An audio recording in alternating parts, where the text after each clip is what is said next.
Okay.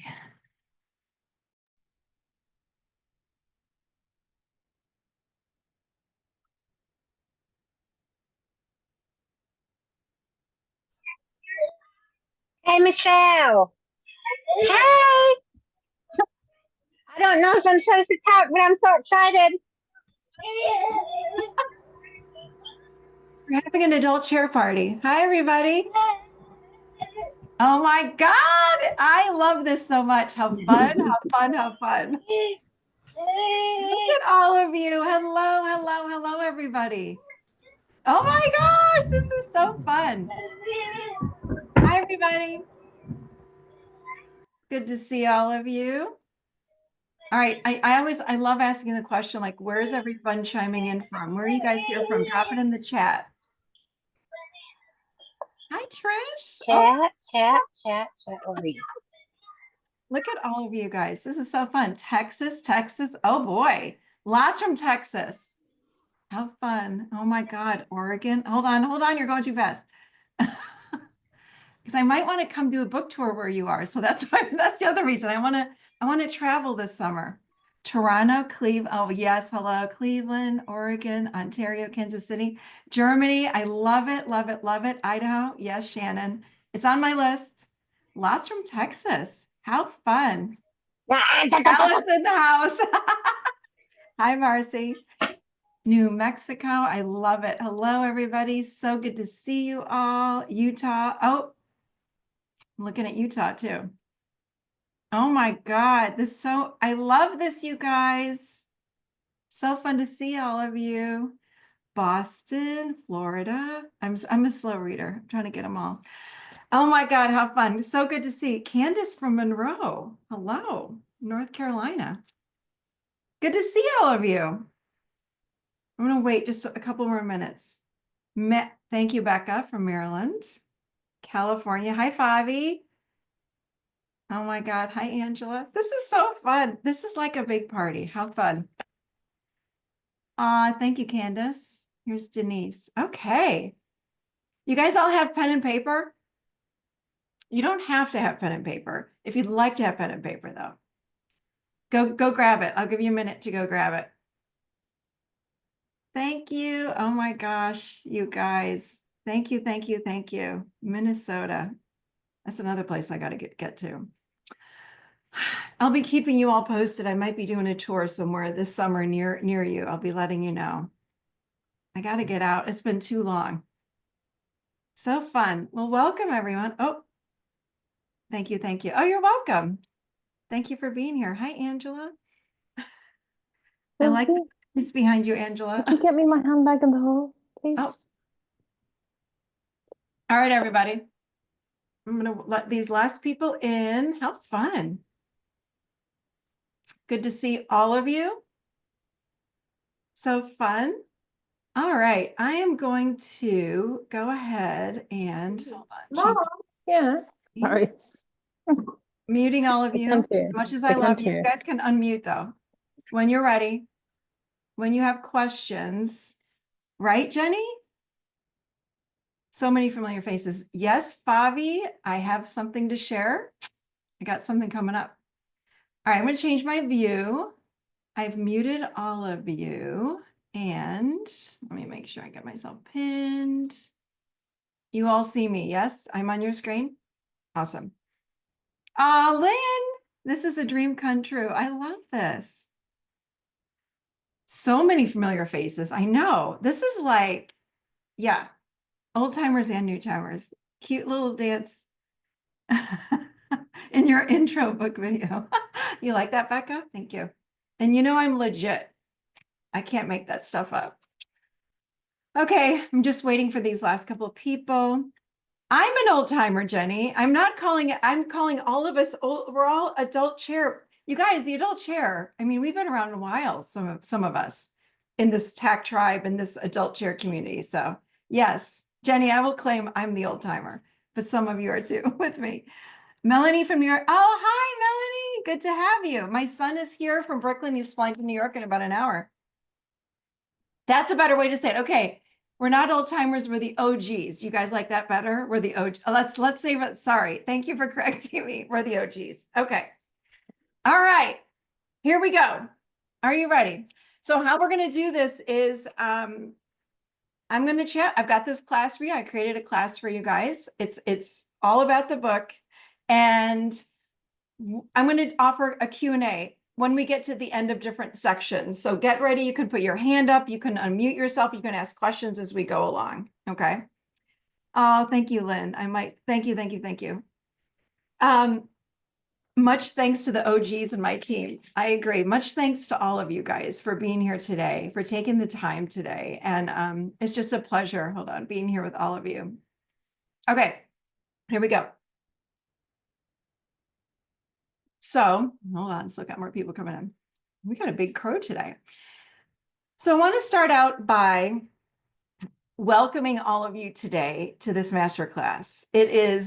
I can't believe this day is actually here. This book has been honestly years and years and years in the making, but very specifically, I can tell you, I've been writing this book for at least 3 years. I turned the book in, I want to say last summer into Penguin Random House. So it takes quite a while. I've learned a lot about publishing, and it's like it takes a long time to make things happen, but a lot has happened in the last year to bring it to into your hands on May 6th. So I am absolutely just thrilled to finally be here. And we're like, I can't believe the date is here on May 6th. It's just a few days away. So I titled this masterclass, when I was thinking about it, I was like, okay, we're going to call this thing Get Unstuck and Come Home to Yourself. What I thought about when I was writing this masterclass is, what are we doing with this model of the adult chair? Whether you're an OG or whether you are someone brand new to this, what we're doing here is bringing our awareness and our attention home, back to self, because we are the common denominator in every relationship in the world. It starts with us. So I'm so excited about this book because it's a book that will take you on a truly, because I just read it on Audible like a few weeks ago, and I was like, oh my God, I'm so excited to get this out. It literally will take you on a transformational journey of self. So when people asked me, well, is it different from the last one? I'm like, it is light years different from the last one. There's so much packed into this book. This is a really big book, but it is here to take you on a transformational journey. So when you get your book, buy a journal, get paper and pen, and you are going to write as you go through the reading of this book. There are so many exercises and questions throughout the book, because my goal is to help you not just read the book. Anyone can read a book and put it down and move on. My goal for this model and why I wrote the book is to help you to integrate this model, this way of living, into your life on a daily basis. So this is not something you're going to go, that was cool. Yeah, moving on. No. I want you to really practice getting it into your cells so you live it, because it truly will change your life. It has changed my life. It's changed countless other lives. That's the purpose of this book, though. So it's very different than the last book. So again, this class, for those of you that just jumped in here, this is my thank you. I really, truly, from my heart, want to say thank you to you. When you change your life, you change other people's lives as well. We send a ripple effect outside of us when we change. People have asked me for years, how do I change my partner, my child? How do I make sure my kid is in their adult chair? How do I get so-and-so to change? You change. You be the best, healthiest version of self that you can be. Again, that's what we're going to do today. I'm giving you a high-level overview of the book today, because we only have 2 hours, and I just read the book. It's about a 6-hour read, I think is what it came down to. But I'm going to give you the high level, and I'm also going to introduce you to the 5 pillars. That's all brand new. The material you've probably heard in the past, but I've put it together in a way that when you practice it, it truly will change your life. Like, I really, truly believe it. So here we go. I'm just curious. I'm going to see the different view again. Who owns the last book, the 2018, the little baby book, the skeleton book? Okay, cool. Good. Okay, cool. I just can't. There it is. Dawn. Okay, Dawn. You're going to see that this one is much thicker. It's very, very, very big. That, and I don't know, we can read the old one maybe in 30 minutes or 45 minutes. Again, this one will take a week, hours and hours and hours and hours. So it's a journey. For those of you that do not know me, I just wanted to take a moment to introduce myself because I know we do have, I signed it. How cool. I have an intro because some of you don't know exactly who I am. So I thought, well, I better do my intro. But my name is Michelle Shelfant. I'm a therapist, a holistic life coach, and I am the creator of this adult chair model. And I do a lot of different things, but something that I am known for would be that I take simple psychology and blend it with grounded spirituality. So I bring those two together and I help you to become the healthiest version of you that you can become. So it's all about the relationship that we have with self. And when we build a healthy relationship with self, relationships outside of self begin to change. Remember, you are the common denominator. So when you change, everyone else changes. But that is what I'm passionate about. I was thinking the other day, I said, I'm sort of a relationship alchemist. I love working with people in any kind of relationships. And that does not mean just couples, but I do a lot. I have the Michelle Shelfant podcast, formerly called the Adult Chair Podcast. It was just time for a name change. That's all it is. I'm doing a lot more shows just with myself, by the way. A lot of you were asking for that, and I felt like it was time to come back. So I'll be doing a lot more shows, solo shows. And also I do a lot of online courses. I have a lot of digital courses now. I do live events and I do retreats. And of course, we have the Adult Chair Coaching Certification Program that we do annually. I have not done a live event in 2 years. And I'm really happy to announce that I've got a new live event. It just went on the calendar 2 days ago. Someone was already emailing in like, I saw that you're coming to the Art of Living. So I'm just going to drop that here. If you guys, it's in September. So if you go to theadultchair.com/events, you will see the events that are coming up, but that will be in September. It's a deep dive into self. That's what we're doing for 3 days at the Art of Living up here in Boone, North Carolina, which is like the Blue Ridge Mountains. So thank you, Angela. Okay. So what I'd love to do is if you've ever done a live event with me, you know I love to do an arrival meditation. So let's take literally 1 minute. Everybody, feet on the floor. You can have your shoes on or off. It does not matter to me. Hands on your heart. And we're going to arrive because we've probably been doing other things. You might be multitasking right now, but we want to fully arrive because when you're fully present, you will hear and take in the information in a different way than if your energy is scattered. And we all scatter. It's okay. But for right now, hand on your heart, close your eyes, and take a slow, deep breath. And we're just going to bring ourselves back into the moment. How do we do that? We focus on breath, bringing your attention to your heart center. You're doing nothing. You're just noticing. That's it. Just notice your heart center and breathe very slowly.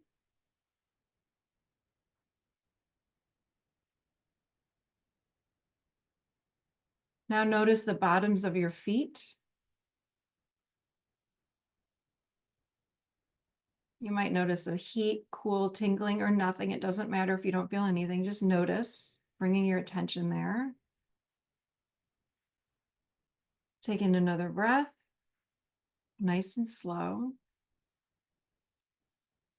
Inviting all of your energy, and you don't even need to know what that looks like or means. Just invite all your energy home, back to you, back to yourself, back to your heart, back to your body. All the things that we were doing today before this and after, they don't matter. Let's just come right here, right now. Noticing your butt is on the chair, noticing your back is on the chair, and you can let go a little bit more in this moment and breathe.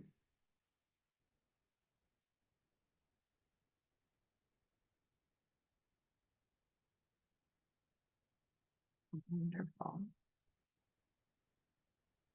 Perfect. Okay. Noticing your feet one more time.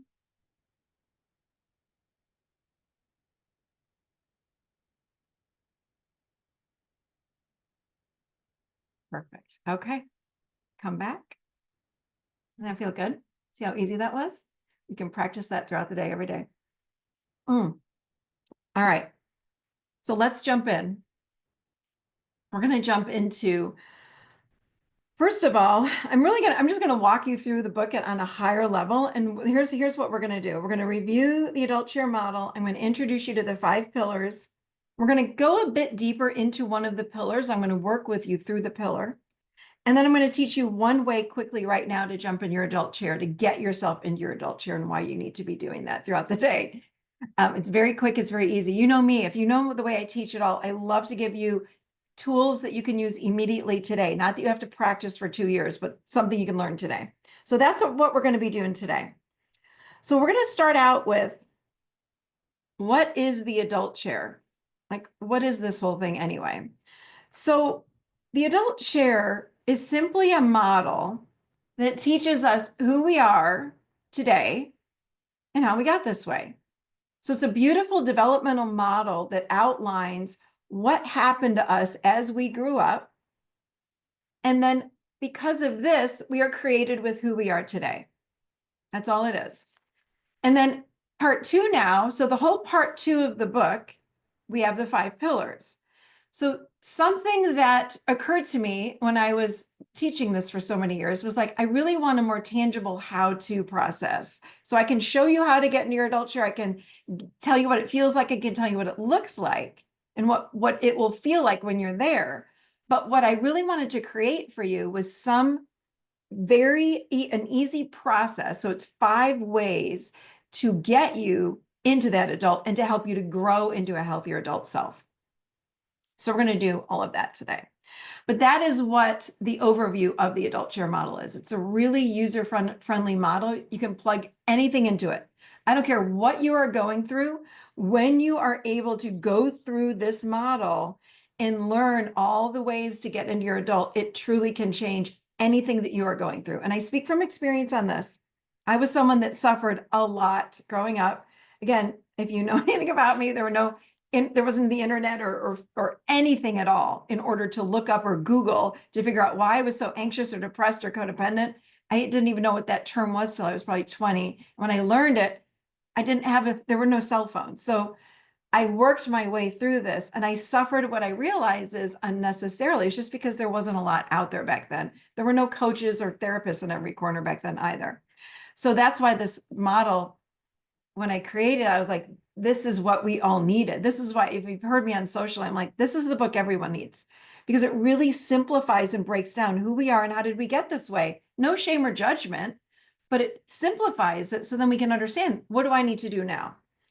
So the model itself is broken up into 3 developmental phases of life. Okay. So we've got the child, the adolescent, and the adult. Those are the 3 main developmental phases that every human goes through.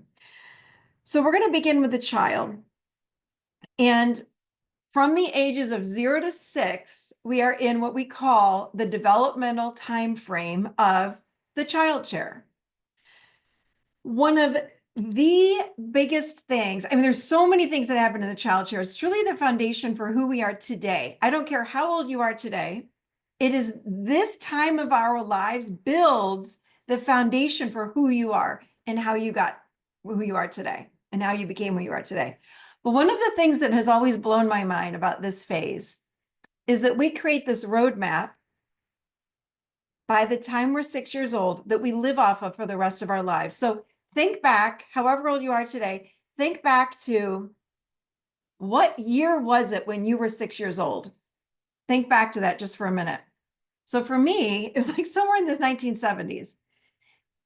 So when I think about, like, back when, for those of you that remember, we had AAA, those triptych things, like that's what I had to use, like paper maps folded up, and I'd have to find my way around. So we are living, the age you are living today is like you're driving around trying to find your way to the store, to the restaurants, to wherever you're going based on a map from when you were 6 years old, whatever year that was. Highly, highly outdated. It's outdated. So what happens is, as we're growing up from 0 to 6, We're absorbing and taking in everything as 100% truth. We lack something called discernment when we are 0 to 6. We don't have the ability to say, oh, my mom doesn't mean it. She's just having a bad day. We take it in as truth and we sit and say to ourselves, or we make up in our little heads, these little kids that we are, I'm bad. Mommy must hate me. I'm unlovable. I don't matter. Whatever it is that we have made up, and everyone is different. Okay. A really good friend of mine, it's interesting. I was talking to her the other day and I'm like, wow. And I absolutely adored her mother, who's now passed away. But her mother, when my friend was growing up, her mother, if she got anything below an A in school, her mother wouldn't talk to her. But, I want to say this, her mother couldn't talk to her because it clearly was triggering her mother because her mother was putting so much pressure on her daughter. But my friend, we're just going to call her Tina. So Tina grew up with a mom that would ignore her if she got less than an A on a report card. So maybe that happened to some of you. I don't know. But here's how it could look when you're a kid. It could mean that maybe you interpret that you're not lovable. Maybe you interpret that you have to get everything perfect. So maybe you then become a people pleaser. And you put, again, if there's one thing I want you to take away today more than anything is where's your focus? Is it out there or is it in here? We have to focus in here. The answers to any of our life problems are in here. So for her, and when we're little, we focus out here. Because when I'm growing up in your household and you're my mom and you're my dad, I need to change who I am to make sure that you love me. So if you stop talking to me when I get an A, you better believe it. I'm going to try everything in my power next month or next semester to get an A. But how that translates into adult life is my friend now is such a people pleaser. She has huge adrenal fatigue. She has cortisol burnout. She is strung out. She overextends constantly. She's become a huge people pleaser. And we've talked a lot about this. But when we talked about it, I talked about her growing up years. Again, I loved her mom. She's a doll. Lovely, lovely, lovely. One of my favorite people. But for whatever reason, she just put a wall up when Tina got below an A. So just think about that for a moment. Again, Tina could have become someone that was, and she's not a neat freak, but she might have become a neat freak or a control freak. And my friend is a little bit of a control freak. But she might have been someone that turned out to be someone that like kept the house really, really neat all the time and had anxiety when it wasn't, or if something's out of place. So it translates differently for all of us. But the root of what happens is that we're all little kids and we're all misinterpreting a lot of what happens in our childhoods. And what we misinterpret, we make into truth, and they become beliefs that go onto this roadmap that then drop into our unconscious mind. And that's what we navigate from as adults. Crazy. So we all need these updated roadmaps. So anyway, so that's really a big thing that happens in the child chair, and we go into that. And that's a lot of the work I'm going to do in this event in September, like updating these roadmaps, these patterns. How do we help our relationships? How do we become healthier in relationships? We've got to change our patterns. The patterns are all unconscious. When we feel stuck, it's an unconscious pattern. Got to work through it. So, okay, so that's the roadmap. Many, many other beautiful things that happen in the child chair. Number one, we learn all about emotions. We learn all about emotions. So think about it. And this is what's so cool about the book, you guys. So in the book, you're going to see exercises. You're going to have questions. So after I wrote about emotions, I have questions for you in the book. And it'll ask you questions like, what was your family experience like with emotions? Did you get bullied? I have all these questions. And you're going to answer them in the book. This is why I say it's a transformational journey in the book. You are going to be working with yourself in each chapter at the end with all the exercises. So when it comes to emotions, we have the ability and the capability and capacity to feel everything from love to fear, but we're typically not great at that. We narrow it way down, and we then instead feel good or bad, happy or sad, or I'm in grief, or I'm angry. That's it. But truly, we have a capacity for so many more emotions. They're vast, but here's the thing. If my parents or the people in my home do not do emotions, I love when people used to say that to me. I don't do emotions. I'm like, what the heck does that mean? We all do emotions. You don't know how to feel your emotions maybe, but we all have the ability. We are born as emotional human beings. Every human has the ability to feel emotions. But if you got bullied when you were a little kid, if you got made fun of by your siblings, if your parents didn't know what to do, if they shamed you, if they yelled at you when you were feeling your emotions, guess what? You did something with your emotions. Did you shove them down? Did you numb out? What did you do with your emotions? So these are the questions you want to ask yourself. So then you learn about, oh, wait, do I feel my emotions now? And by the way, if you know me at all, I say this all the time. This is not to blame our parents or anyone in our families. This is not to shame them. It is not to judge them or yourself. It is what it is. We work in the moment here. So bring yourself into the moment and go, okay, I got this going on. What am I going to do now? So we talk about emotions in the child chair. We have needs, true needs, like I'm lonely, I need some company. When we're babies, the needs are things like I'm hungry, so I'm going to cry. Does mommy come in time or daddy and give me my bottle? I need a hug. I need a diaper change. I need a whatever. And when we're little, if I fall down and I'm a toddler and my knees are all bruised, are you going to come and give me love? I need that. Now, if you had parents that weren't there for you, this is where all of our attachment wounding starts, right? It's like, well, wait a minute. Are you there for me or not? Can I rely on you or not? Are you someone I can lean into, depend on, right? So then as adults, if we don't have that when we're little, guess what? As adults, our needs feel weird. It feels uncomfortable, right? Here's the thing, as I go through these, you can change every single one of these. You can become healthier in any one of these areas.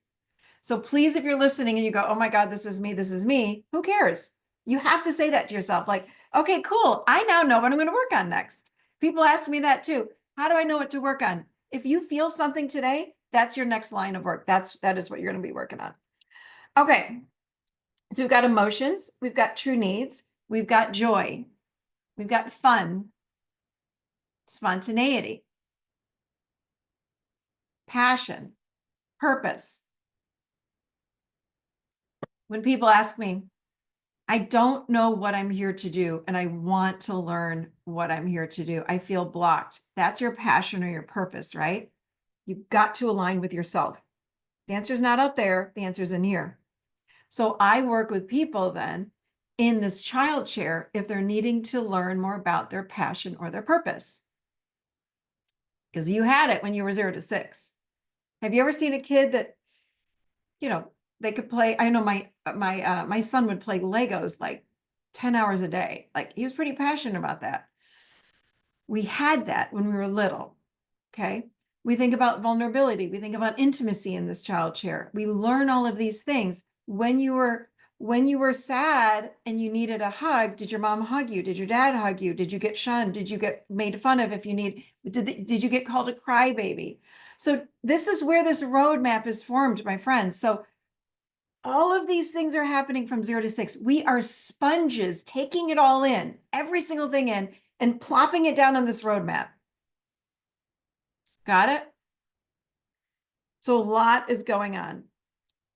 And then what happens is we take that roadmap that we've made at age 6, figuratively, and we hand it off to the next chair. And the next chair is our adolescent chair.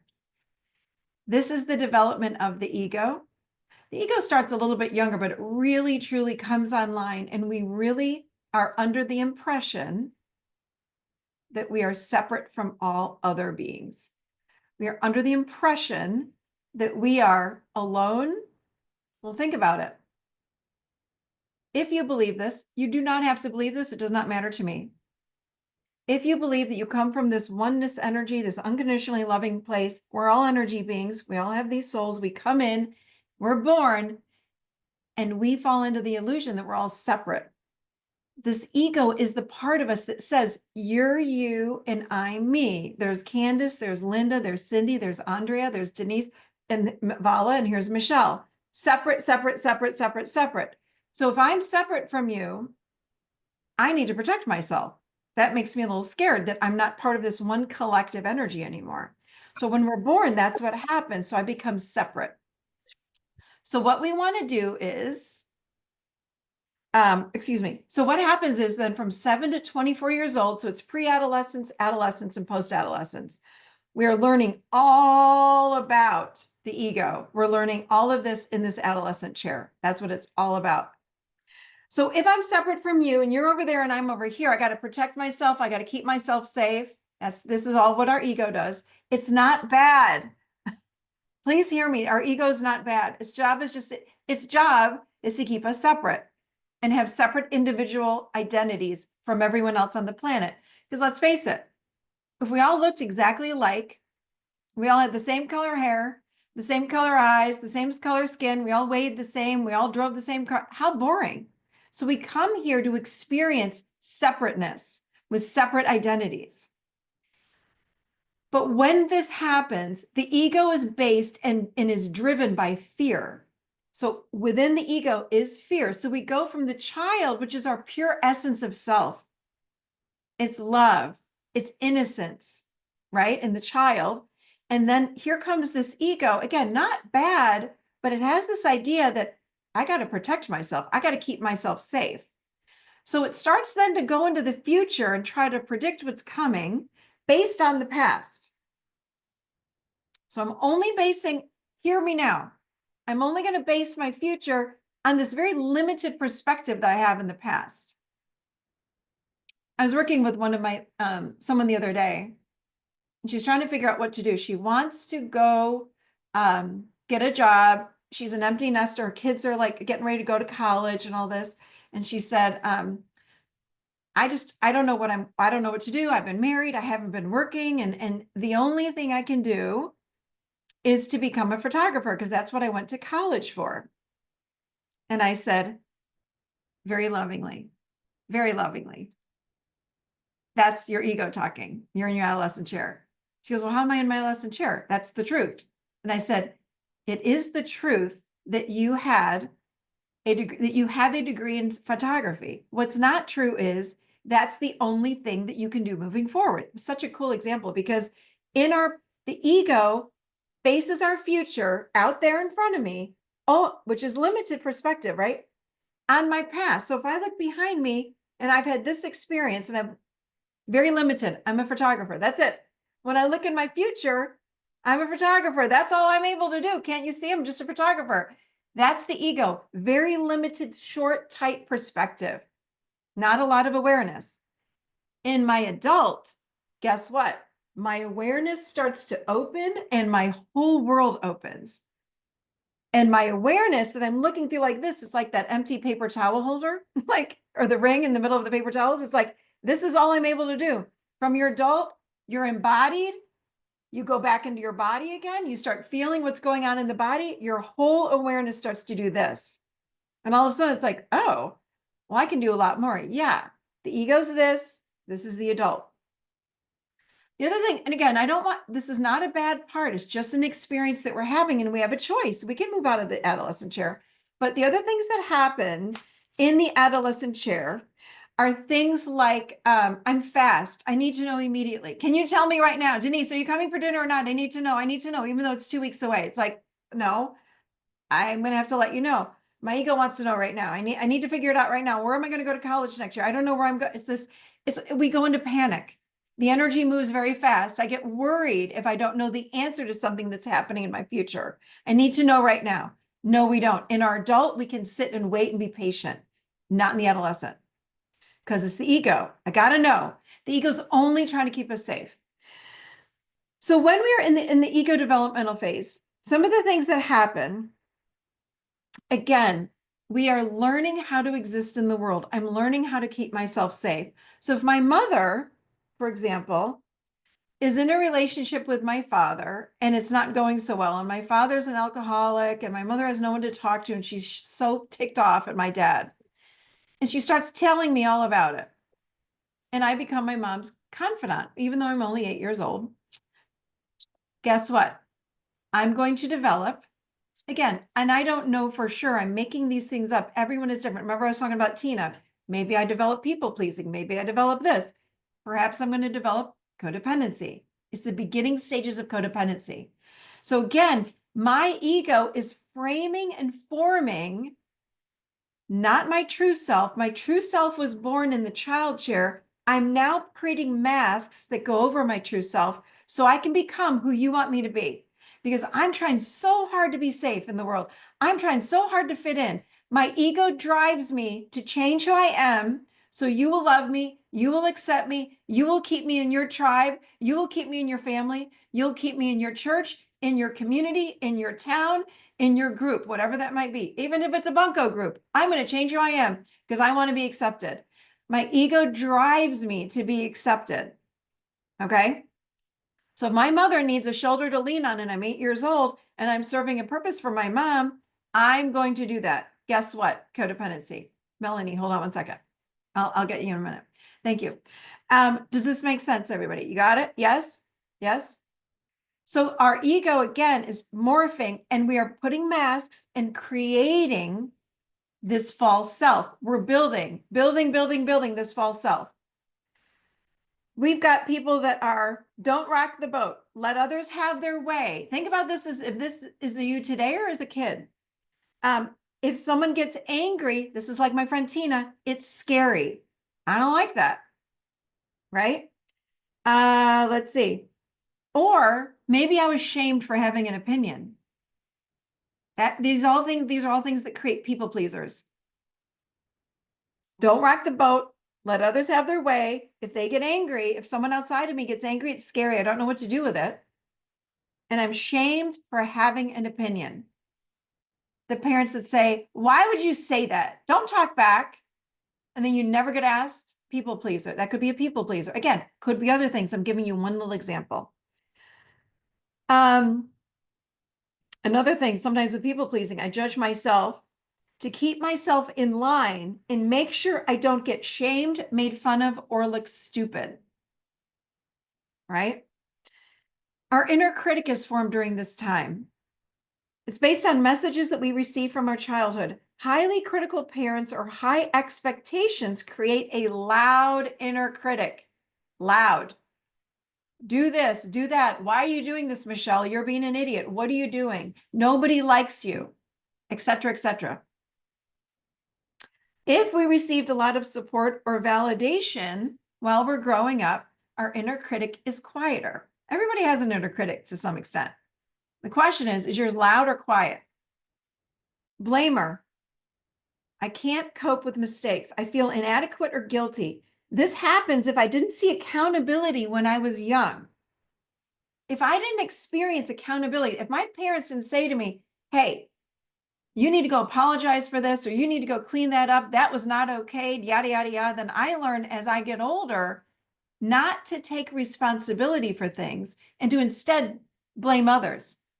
I was going to blame you. That wasn't on me. That was you. And people are like, what are you talking about? You clearly did that. No, I didn't. We don't know how to do that. We didn't learn as kids. This is why, even as I go through these parts, I really don't want to invite anybody to roll their eyes or judge themselves. We didn't know any better. We did not know any better. I was a disassociator. That's all I had growing up. You can't leave when you're little kids. People go, oh gosh, you used to disassociate. I did too. It wasn't that bad. No. What did you want us to do when we're little kids? How do you function sometimes in households where you feel unsafe? Some people disassociate. Some people talk a lot. Some people put walls up. We do what we need to do. These are just defenses. They're fine. Who cares?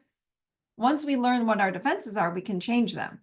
So as I go through these, I've just got a couple more here. Please listen and go, oh, wow, that is me. But you're going to know what to do with it. And it's not a bad thing. It's an is, just is. Who cares? Okay. Victim, poor me syndrome. I've been there. Due to chronic or repeated negative experiences, powerlessness. Did anyone feel powerless when you were growing up? Yeah, Andrea is going, yeah. Right? So it's a slippery slope right into that victim. We go, oh boy. We go into blaming others. It's not me, it's you. And if it weren't for my parents or if it weren't for so-and-so, never my fault. Poor me, poor me, poor me. It feels good till it doesn't. And then we go, I got to be done with this victim thing. I can't take it anymore. The healthier you become, that's what's so cool about this work. The healthier you become, the more, how do you say this? The more gross the victim feels. I speak from experience on this one. I was like, oh, why do I keep saying that? It's making me feel bad where it used to make me feel good to talk about blaming people for my childhood stuff. Also with victims, we didn't get our emotions validated while growing up. Also, we have unresolved trauma. Yeah. Let's see. Some people that have a lot of rage, that's all from the adolescent share. So we have emotions that are coming from the child. Rage is explosive anger. It's actually like a defense. So sometimes people go, I'm just angry. I'm like, no, that's rage. That's rage. And that's a defense. What's under it? And we kind of go under that anger and we find out what's under it is I'm scared, I'm lonely, I'm this. But rage is a way to push people back to keep ourselves safe. It's a great strategy. It doesn't make other people feel good. But as we're growing up, if we needed to do that, okay. So how do we then end up transforming these egoic parts that make up who we are? I remember, I think it was a couple of years ago. Some of you I know, I recognize your names. We're in that last class I taught here in Charlotte. You know those decoupage eggs when we put like tissue paper all over, each of the pieces of tissue paper we're putting on the outside of that egg creates this beautiful false self. So we've got the inner critic, the victim, the beautiful inner child. I've got the part of me that loves to have fun. We're a collection of parts that make up the whole self, and none of them are bad. Not one of them are bad.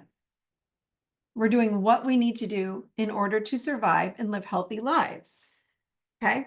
So I'm going to move on to the adult chair, but I think was it Melanie? You had a question? Does anyone have any questions about anything we've covered so far? So put your hand up and we will answer those quickly. Where'd you go, Melanie? You got to unmute. Yes, there you are. Hello. Hi. Thank Hi. you, Michelle. Yes. Gotcha. There you Yeah, are. Hello. I just have a quick question about, just to get clear, and Mhm. this isn't my first time, being introduced to these kinds of Yeah. things as an adult. Yeah. So the ego, it probably seems very simple, but so the ego from psychology is based on the child, like how we formulated who we were as a child, and we bring that into adolescence as the ego starts to form, but it's based from being that child. No, let me say it like Okay. this. I used this example the other day. This was good. I think I thought I made, because to me, it's like, it's so easy now. So you're asking what the ego is. Is that what you're asking me, Melanie? Okay. Actually, sorry, excuse me, Michelle. Maybe more of where the ego actually. I know it begins in adolescence. However, where does it Oh. actually? We are asking like when it officially begins.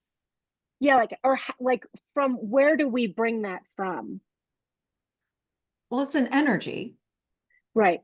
Okay. And where does it? I know it begins at 7, correct?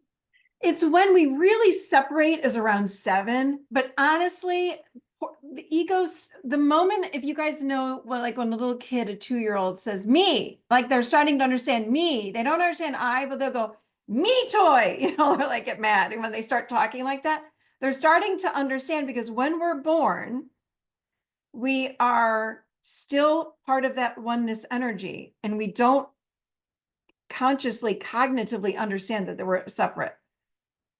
So the ego is what the part of us that comes in and keeps creating that separateness. So it's an idea that we're all separate.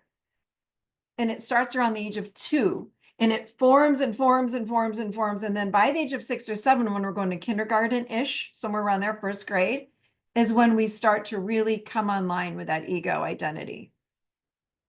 And so if you don't, if you bring that oneness into your ego, that you aren't separate from your Yeah. parents, Yep. and you kind of create this idea of yourself as you are a threesome with your parents, Yeah. Yeah. how does that affect you as you age? Well, we can't do it because it's an unconscious thing that happens when we're little kids. But what we're doing now as adults, this is the whole focus of the work that I do, is to help people remember who they truly are. That's it. So as we go through this and we start to understand, oh, wait, these defense mechanisms, like we all have them. Who cares? Big deal. We can't get rid of our ego. Anyone that ever says to get rid of the ego, that's not accurate at all. You cannot live on the planet without an ego because it's here to teach us or to give us the impression that we're all separate selves. So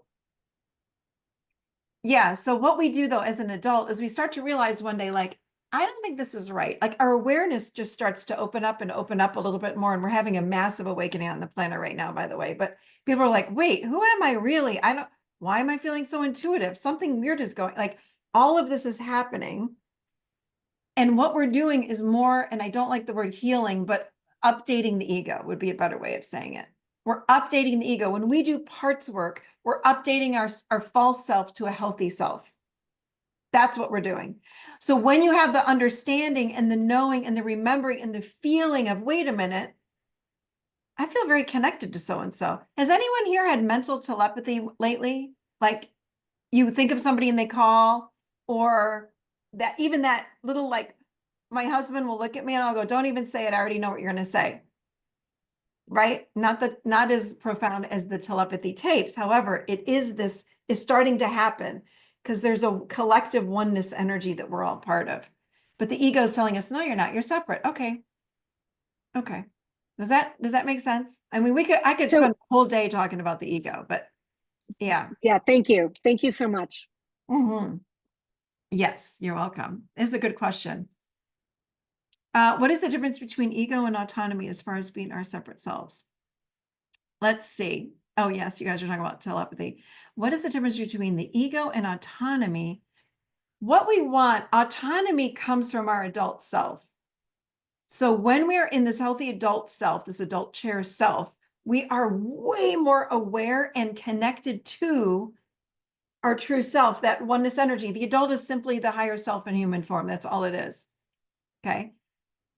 Does that help you, Sarah? I hope. I'm gonna move on when we get through the 3 chairs. Ask me any questions about it. But yeah, there's a lot more coming about the ego. I have a lot to say about it. Not today, but yes, perfect. Okay. Like in that thing in September, I'm talking a lot about the ego because people have a very big misconception about what the ego is. It's not bad. We just need to update it. That's it.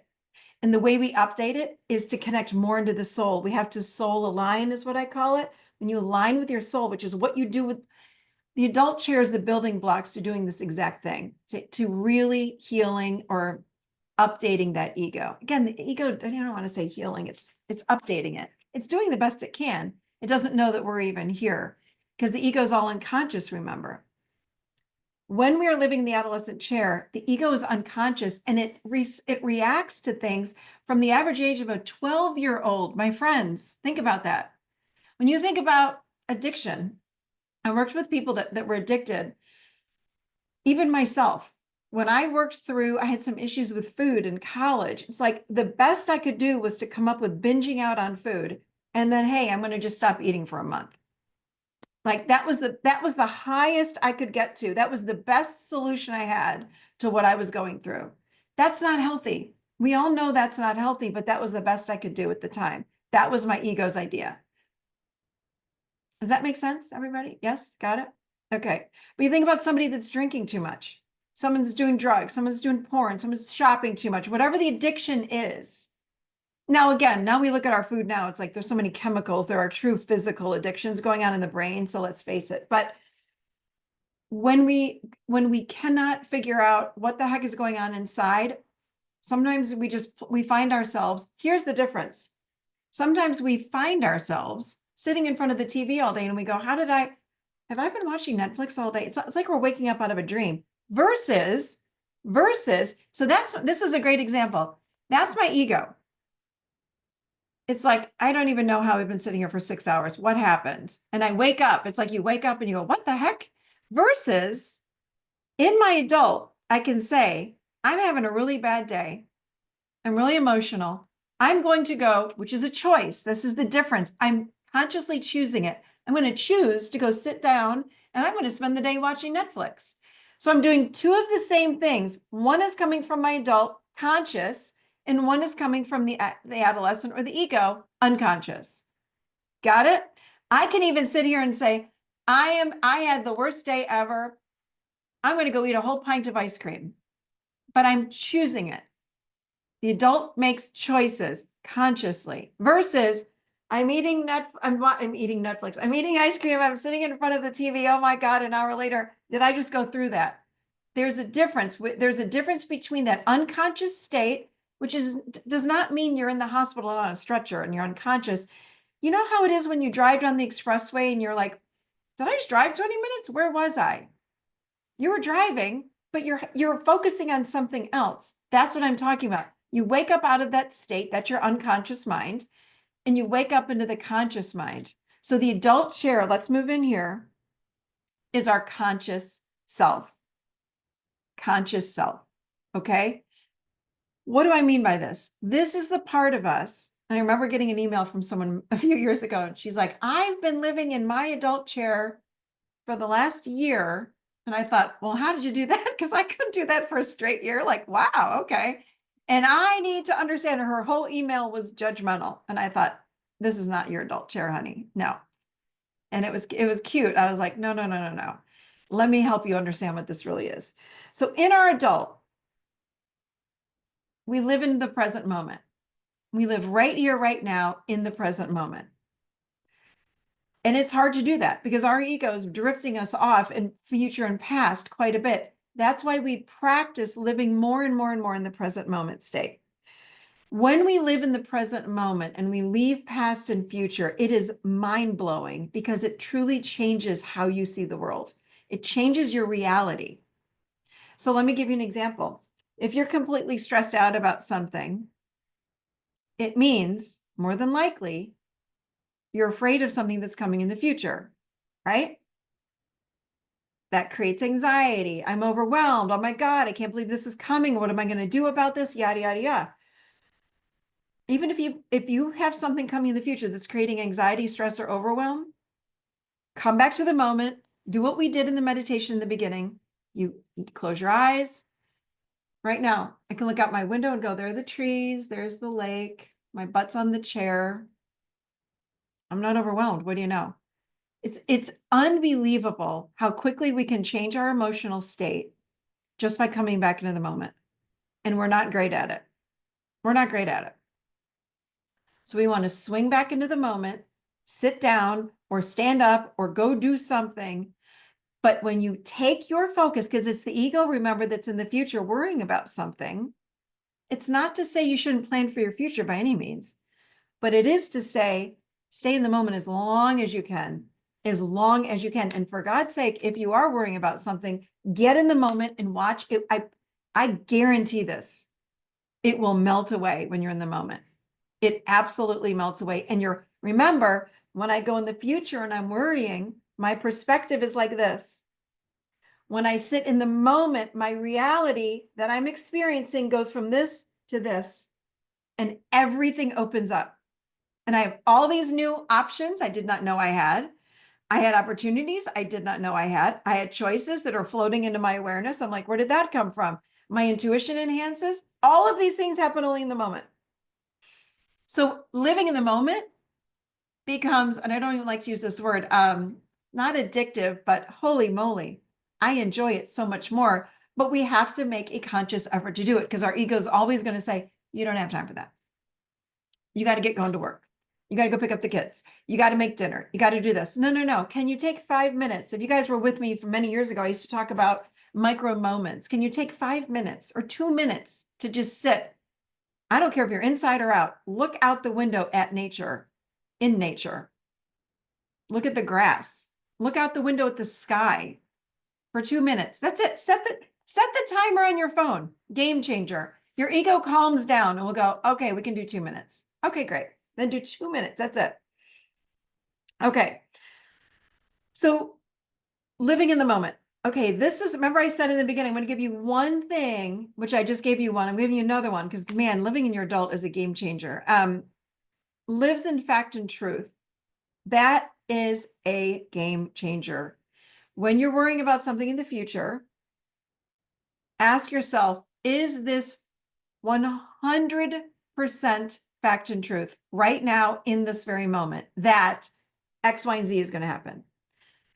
I have several friends that had kids going to college. This is a common one. Oh my God, my son or daughter didn't get into this college. And what am I supposed to, they're going to be so sad. And this is horrible. And their life is over. And they really wanted to get into that college and yada, yada. I'm like, I would say the same thing to all of them. Hold on a second. What's fact and truth? So what you want to do is when you're overwhelmed about something or stressed and you're looking at in the future, please get a piece of paper and a pen. Okay. Right at the top, 100% fact and truth. Write it down. Write a list down. Make bullet points of what's fact and truth. So let me give you an example of a kid that didn't get into college. I'm the mother and I'm overwhelmed and oh my God, he's not going to, what is he going to do? And he's going to be so depressed and da, da, da. It's like, well, what's fact and truth right now in this moment?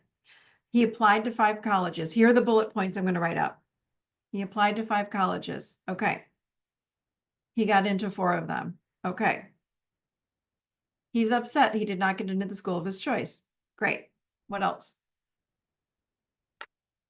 That's it. I can't say that his life's going to be over. I can't say that he'll never amount to anything. He just didn't get into that one school. Here's where we want to fall into trust. And again, if you believe that we are from something bigger than us, God, source, universe, whatever the heck you call it, doesn't matter. To me, it doesn't matter. I don't care what you call it. That beautiful, unconditionally loving thing has a, not a plan like, are you going to have a hot dog for lunch or not? But there could be a plan for all of us. Can you trust it? Can you trust that what's coming down the pipeline for you on your life path?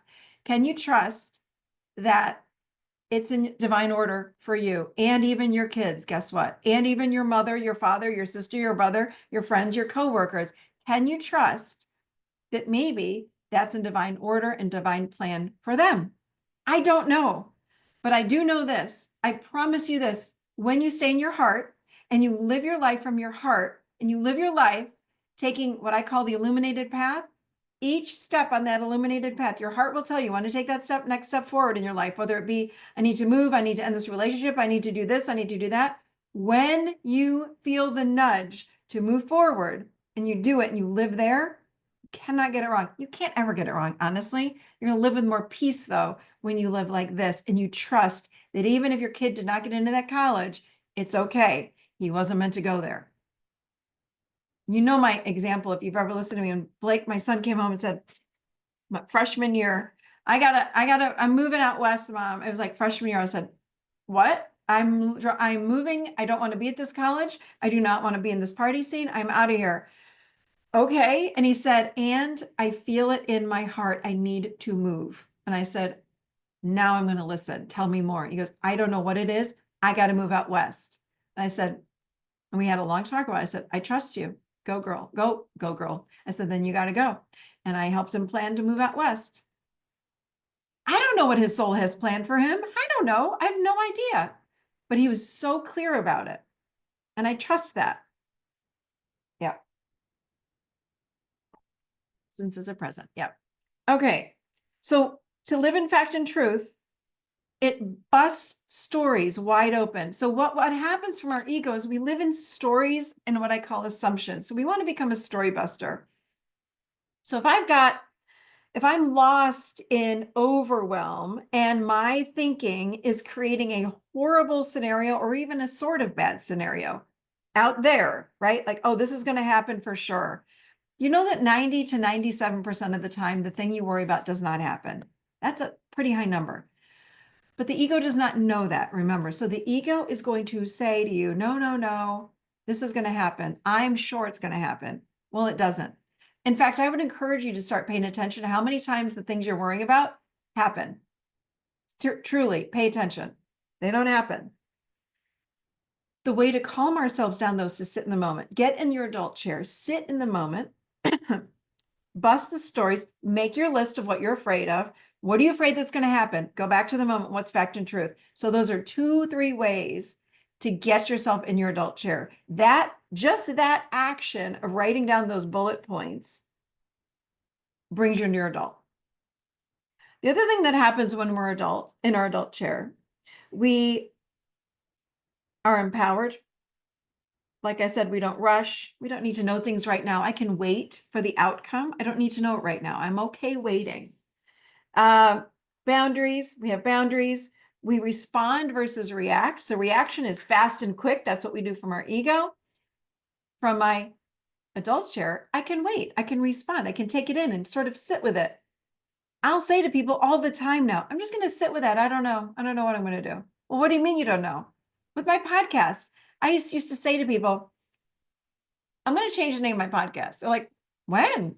Why would you do that? I go, I don't know. I can feel it inside. I feel like it's time. I'm feeling it. I'm not thinking it.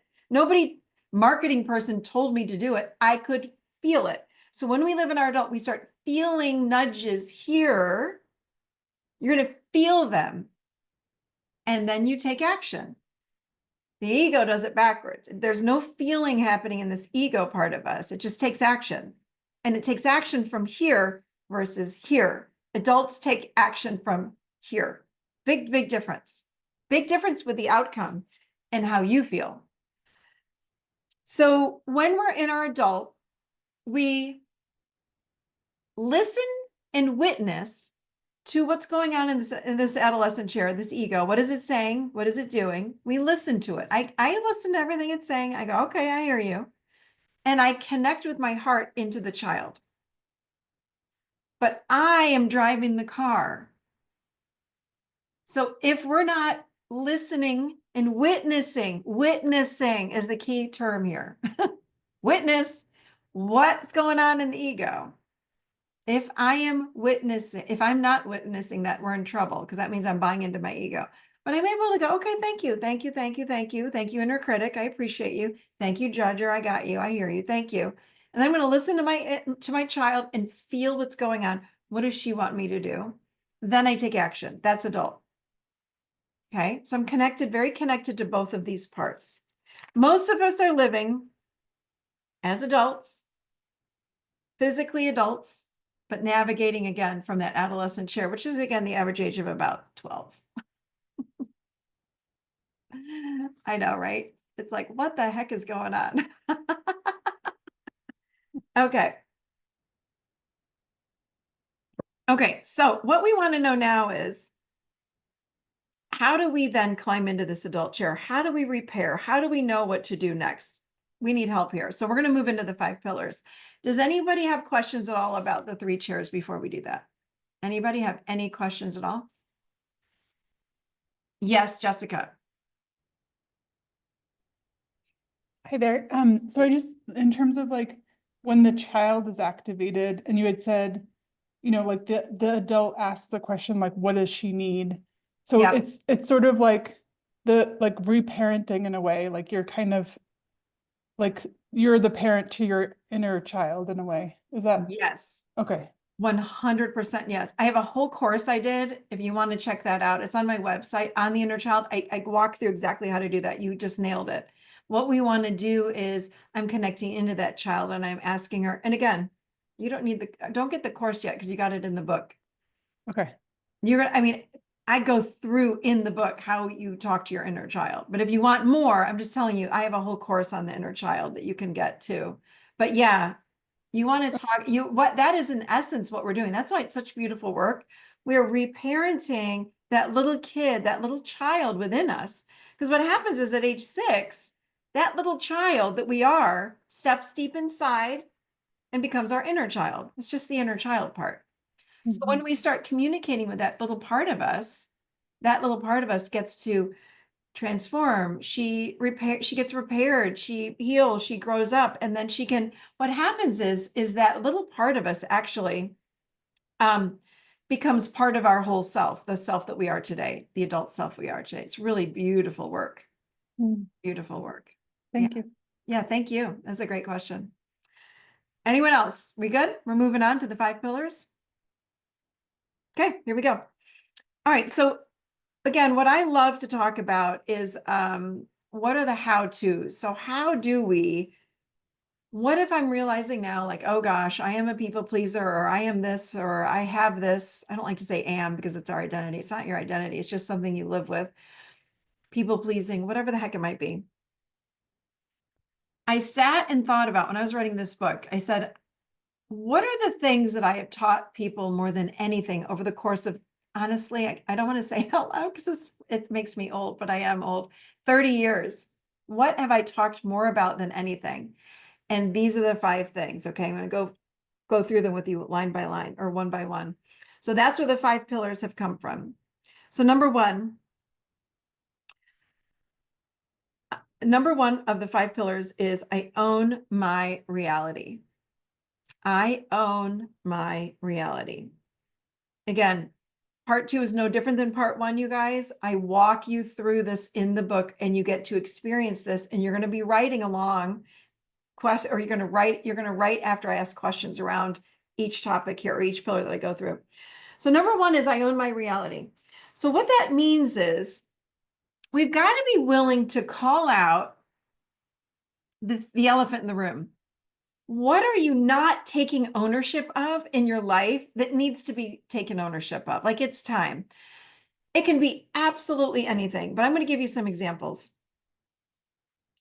based on, again, so many clients I've had over the years that would come in and say, I got to tell you something I haven't told anybody else, and I just got to get it off my chest. It's one of those moments, right? But you got to do it with yourself first. You don't have to tell anyone else, but you got to own it for yourself. So some things that people have told me over the years are things like this, like, I'm drinking too much.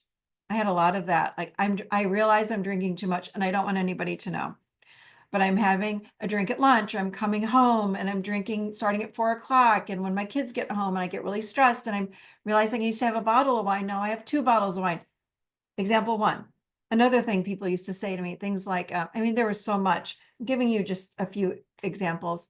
I don't want to admit this, but the school has been sending home so many notes about my son, and I do think he has ADHD, but I don't want anybody to know. I don't want him labeled like that. I am embarrassed, yada, yada, yada.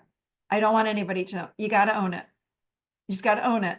And again, you don't have to put it on social media. You just own it for yourself. Or people would come in and say things like, I'm not in love with my partner anymore. I think I want to leave. I want to end my relationship. I want a divorce. I should have never gotten married. I don't know what I was thinking, but I did. And now I'm in trouble. I don't know what to do.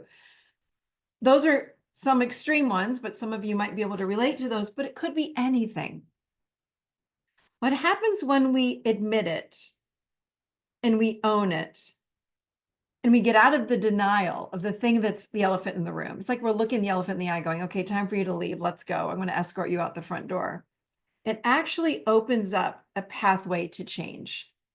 Otherwise, you can't change because we're trying so hard to manipulate and control, like put up the smoke and mirrors. I don't want anybody to know this.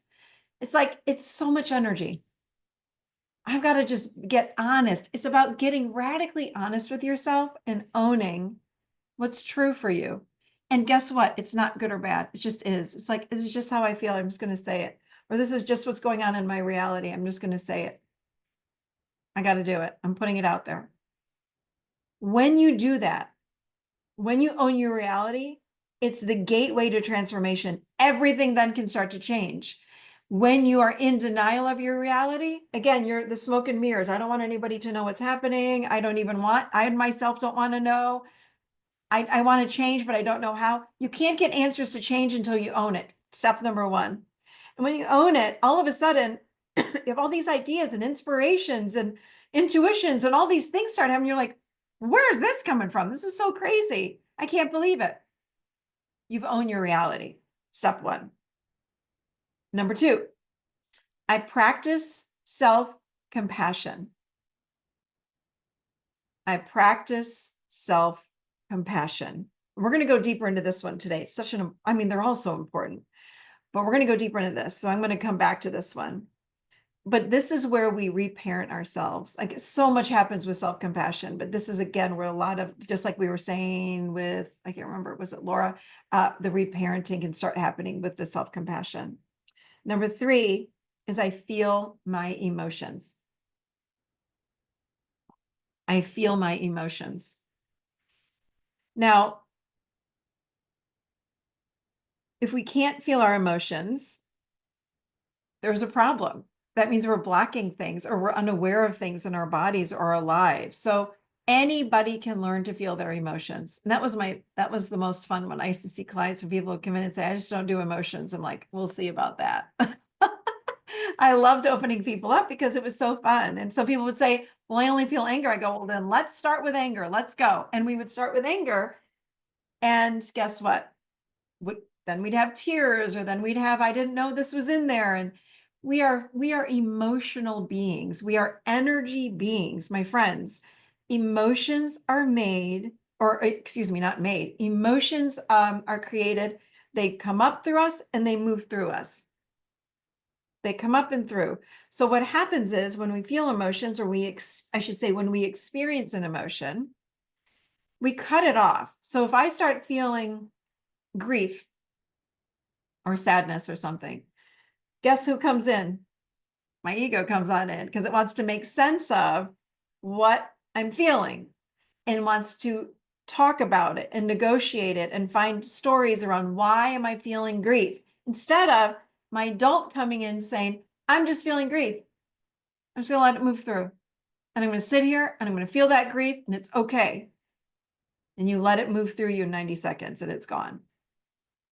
90 seconds. The only reason we have emotions that stay longer, the only reason is because we built a story around what we're feeling.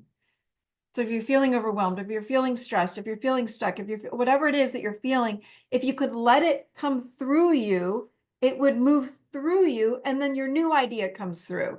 But we, like a river that's moving through us, we have a tendency to stop it and we go, oh God, what's that? That doesn't feel good. And we cling and we stop. So we stop the emotion. It's like putting a dam up in a river.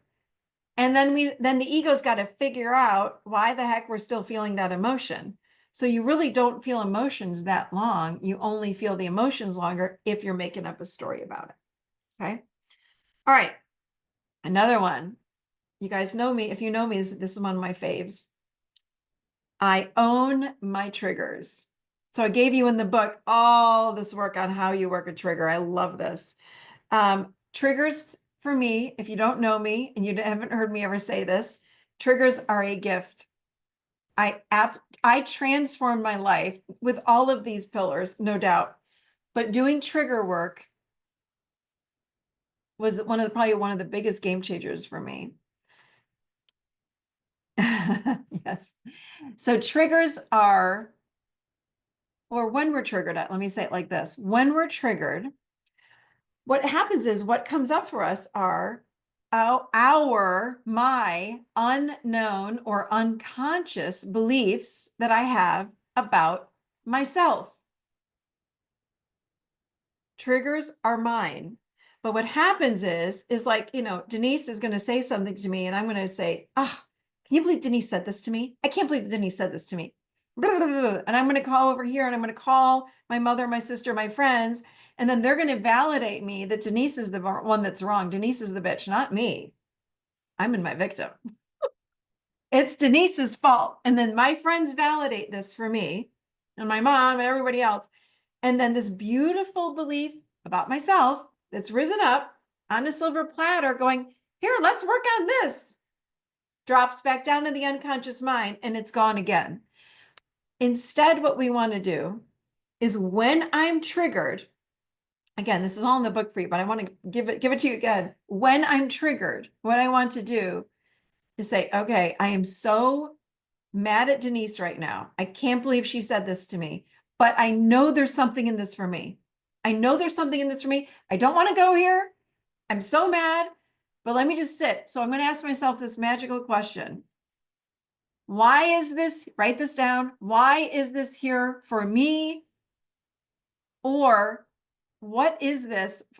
And any way you want to ask it like that. Why is this here for me? Or this emotion that Denise is brought up for me is, or this belief that Denise has brought up for me is, fill in the blank. So you want to ask yourself various questions to get in there to find your belief about yourself. It's not about anybody else. It's a belief about yourself. So what that looks like is Denise says something to me. I get mad, so mad. And instead of calling my friends and my family, I don't call them, but I sit with it and I go, damn, she is so rude. I can't believe she said that. And then I'm going to say, how does that make me feel though? What she said? Well, this is what humans do. We typically will say this. She made me feel bad. She made me, or he made me feel fill in the blank. Like I'm a loser. So then we want to take ownership of it. Okay, so how does that make me feel that I'm a loser? It makes me feel like I don't matter. It makes me feel like I'm invisible. It makes me feel like I'm unlovable. Makes me feel like I shouldn't even exist. And then we keep chunking down. We get to the bottom. And we know we're at the bottom when we go, well, how does that make me feel? And then there's nothing that comes to our awareness. Just go with it. You guys, go with whatever comes. You just keep asking yourself the question, what's below that? What's below that? What's below that? You get to the bottom and then you go, well, that's at the bottom. And then ask yourself this question.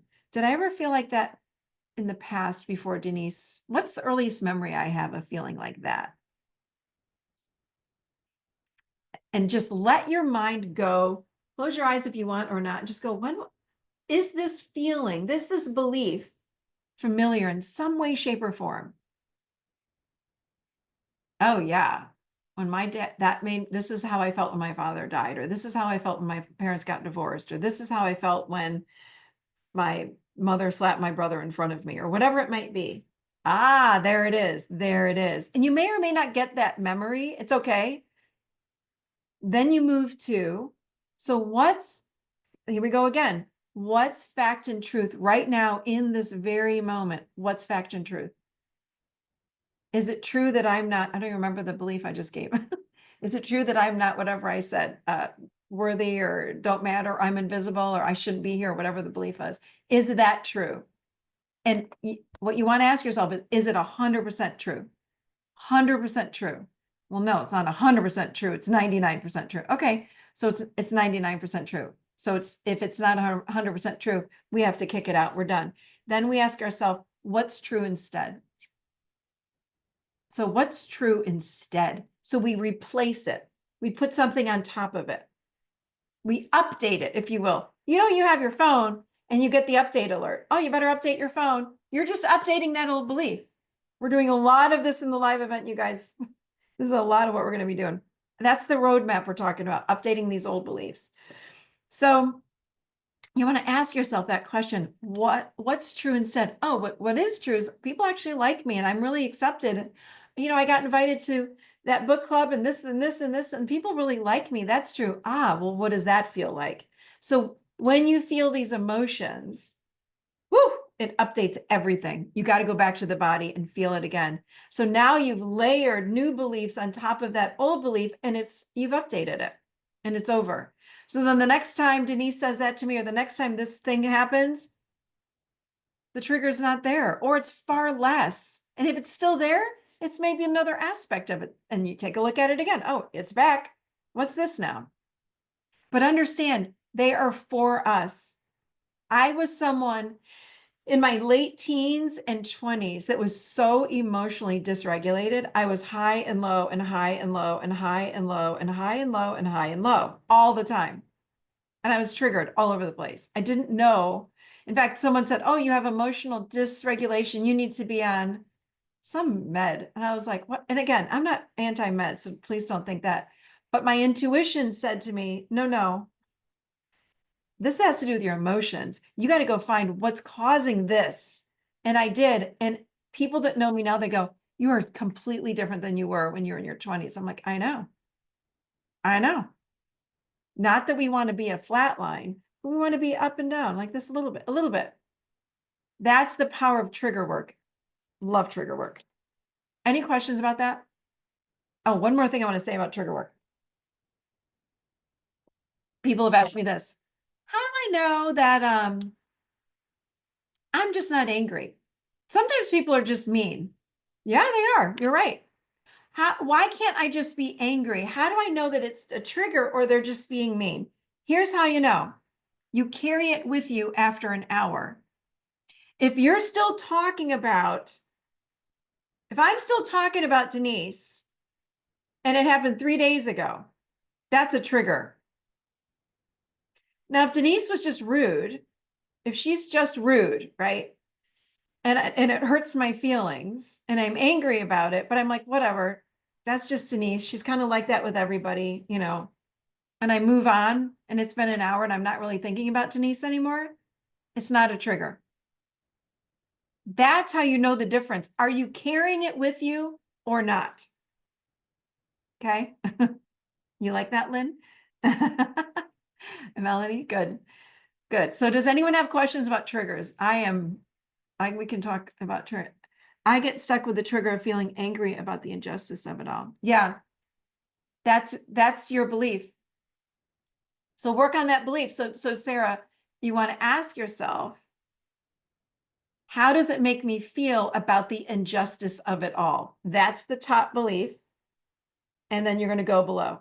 It makes me feel this. And how does that make me feel? This. What's under that? This. What's under that? Keep going. Keep going. And then you get to the bottom and you do exactly what I just said. And you got this. I'm telling you right now, you got to get to the root. You'll pull it out and that trigger is absolutely transformed. Okay. All right, let's move on. Okay. Oh, the last one. All right, so I'm going to review these with you. So you got the 5 pillars. We've got, I own my reality. I practice self-compassion. I feel my emotions. I own my triggers. See how this builds upon itself? The last one is I set healthy boundaries. These are the 5 things I've taught for 30 years over and over and over again, I realized. When you learn these 5 things, and I like this order, although you don't have to practice them in this order, but it's a very nice order because the thing that I found that most people wouldn't do, again, if we go back to I own my reality and I have boundary issues, the first thing you might need to say to yourself is, oh, I think people walk on me all the time and I don't even do anything about it. I just notice that I never speak up. See how that's owning your reality? It's like noticing. And the more you notice, your awareness starts to expand. The more then you take in, it's like, oh, and then I'm noticing this and this and this. So keep owning your reality and watch what happens when you're with your awareness. Okay. So boundaries again. And the thing with boundaries is that when I talk about boundaries, it's not just it's not just, hey, please don't do that to me again. With boundaries, I also talk about, it's just a simple request sometimes, right? So sometimes I'm just going to say like, hey, Linda, I would prefer that you blah, blah, blah, or I'd prefer that we go to dinner over here. Would that be okay? So it's not technically like saying, don't talk to me like that again, or a boundary, but when the way I teach boundaries, and I go into it in the book, and if you guys want more, I have a really big boundary, oh, not big, it's a big workbook with a boundary course on my website, 50-page workbook that goes with this boundary course I taught. But with boundaries, it's so much more than a script. With boundaries, it's an inside job, and you have to know about what your thoughts, your beliefs, your values, your ideas, and your morals are. There are 5 things that build up this internal sense of self so that then you can set a boundary. This is all in the book. Again, if you want to go deeper, go get the course, but this is in the book. So those are the qualities. Not a lot of people talk about those things with boundaries, but I have found way early in my career, even when I was learning how to set boundaries, because I was horrible at boundaries, I would get books on boundaries way back when, like in the 80s and 90s. And I'm like, okay, boundary script. And then my circumstance would happen where I had to set a boundary. I thought I should set a boundary. I could not set a boundary to save my life. It was horrible. Because boundaries are an inside job. It's not about what you're saying out there, although that's part of it. You've got to have self-worth to build boundaries. You've got to have an internal sense of self to even know that I need to set a boundary. Okay? But here's what's so cool. As a recovering codependent, right here I am, right here, people pleaser codependent. When you practice these 5 things, these 5 pillars, again, I don't care what you have. I don't care what you're dealing with, relationship issues or people pleasing or codependency or avoidant attachment or anxiety. It doesn't matter. When you go through these and really become masterful of these, you will land in that adult chair of yours and you will find you're able to do these things like set boundaries. It becomes natural. I find now, I remember when I was teaching the boundary course a couple of months ago, I was like, it's so weird because my tolerance for bad behavior out there has gone way down because my self-worth and my sense of self has gone way up. Does that make sense? It's like, I know who I am now, and I can feel when it's time to speak up. And it just happens. It's like, whoa, it's so wild. So my tolerance, hear that.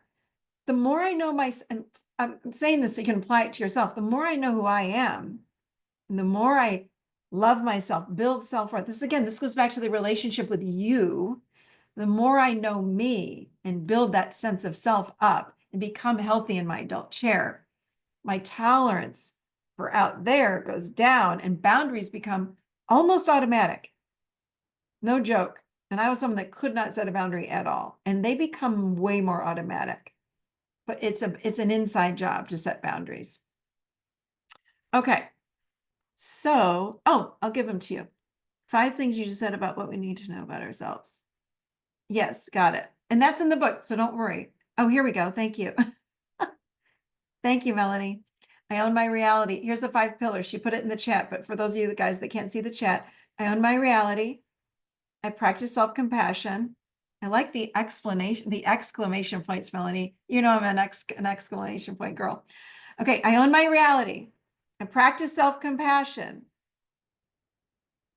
I feel my emotions.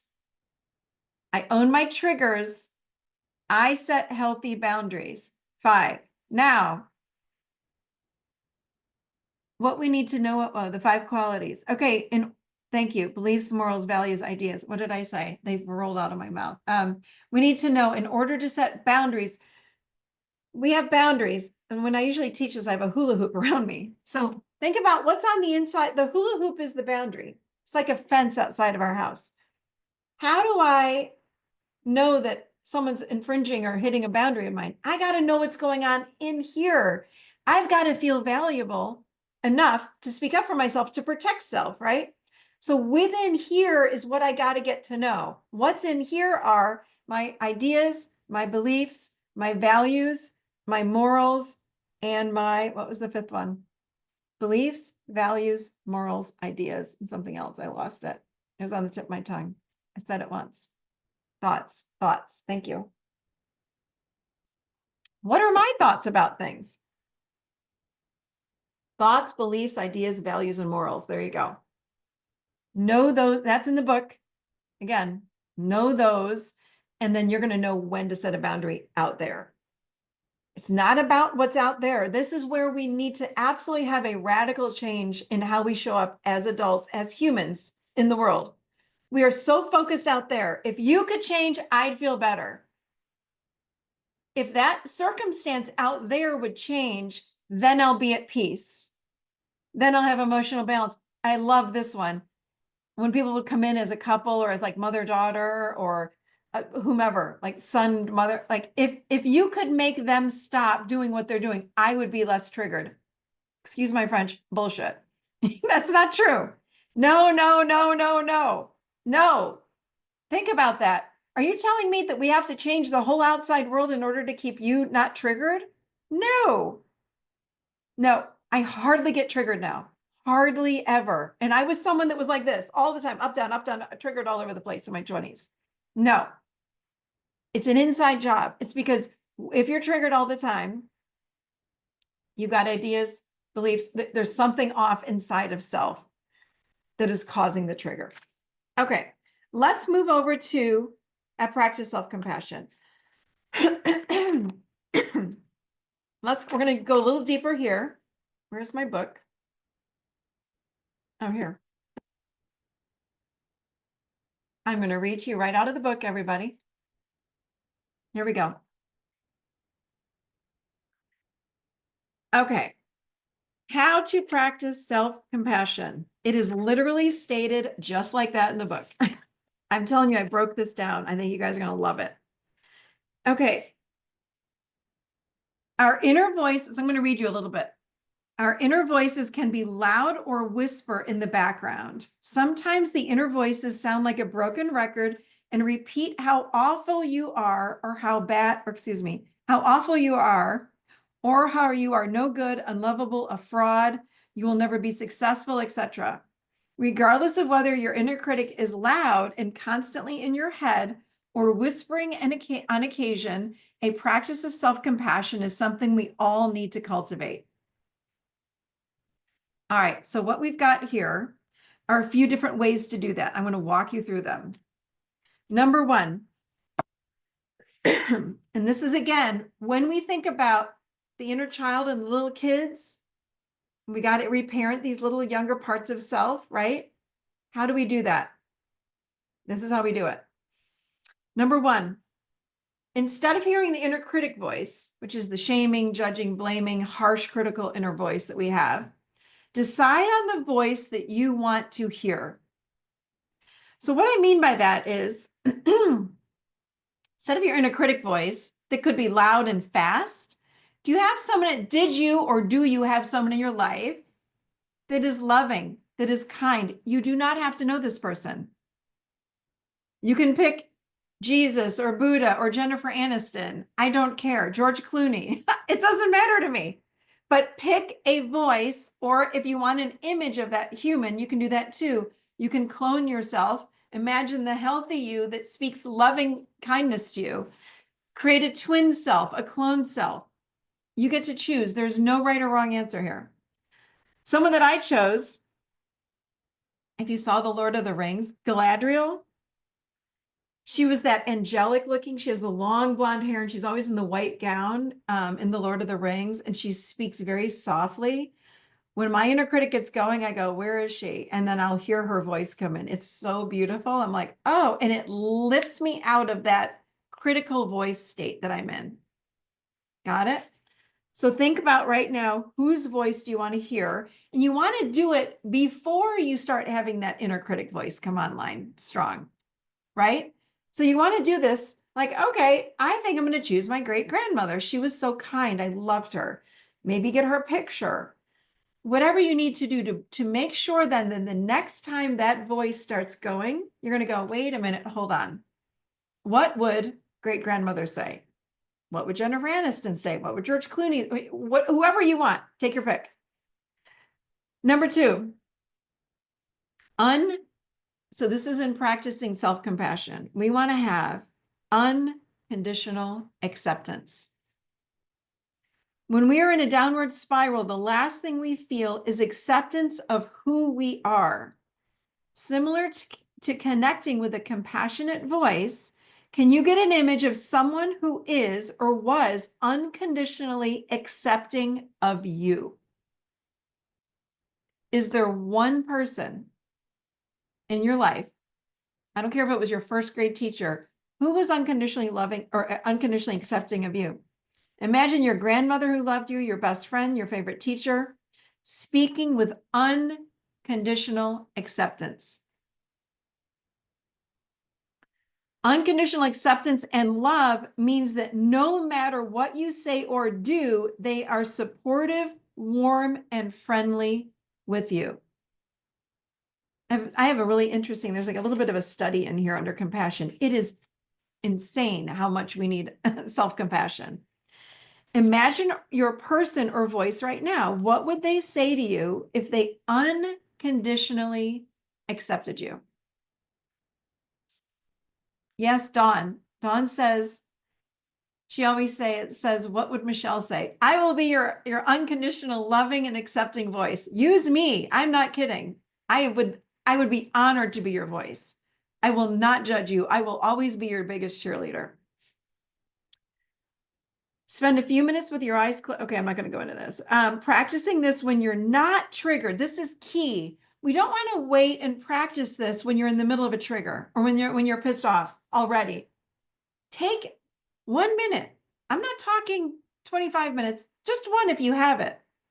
And practice hearing this voice now and feeling that unconditional acceptance. Okay. Number 3. Physical touch.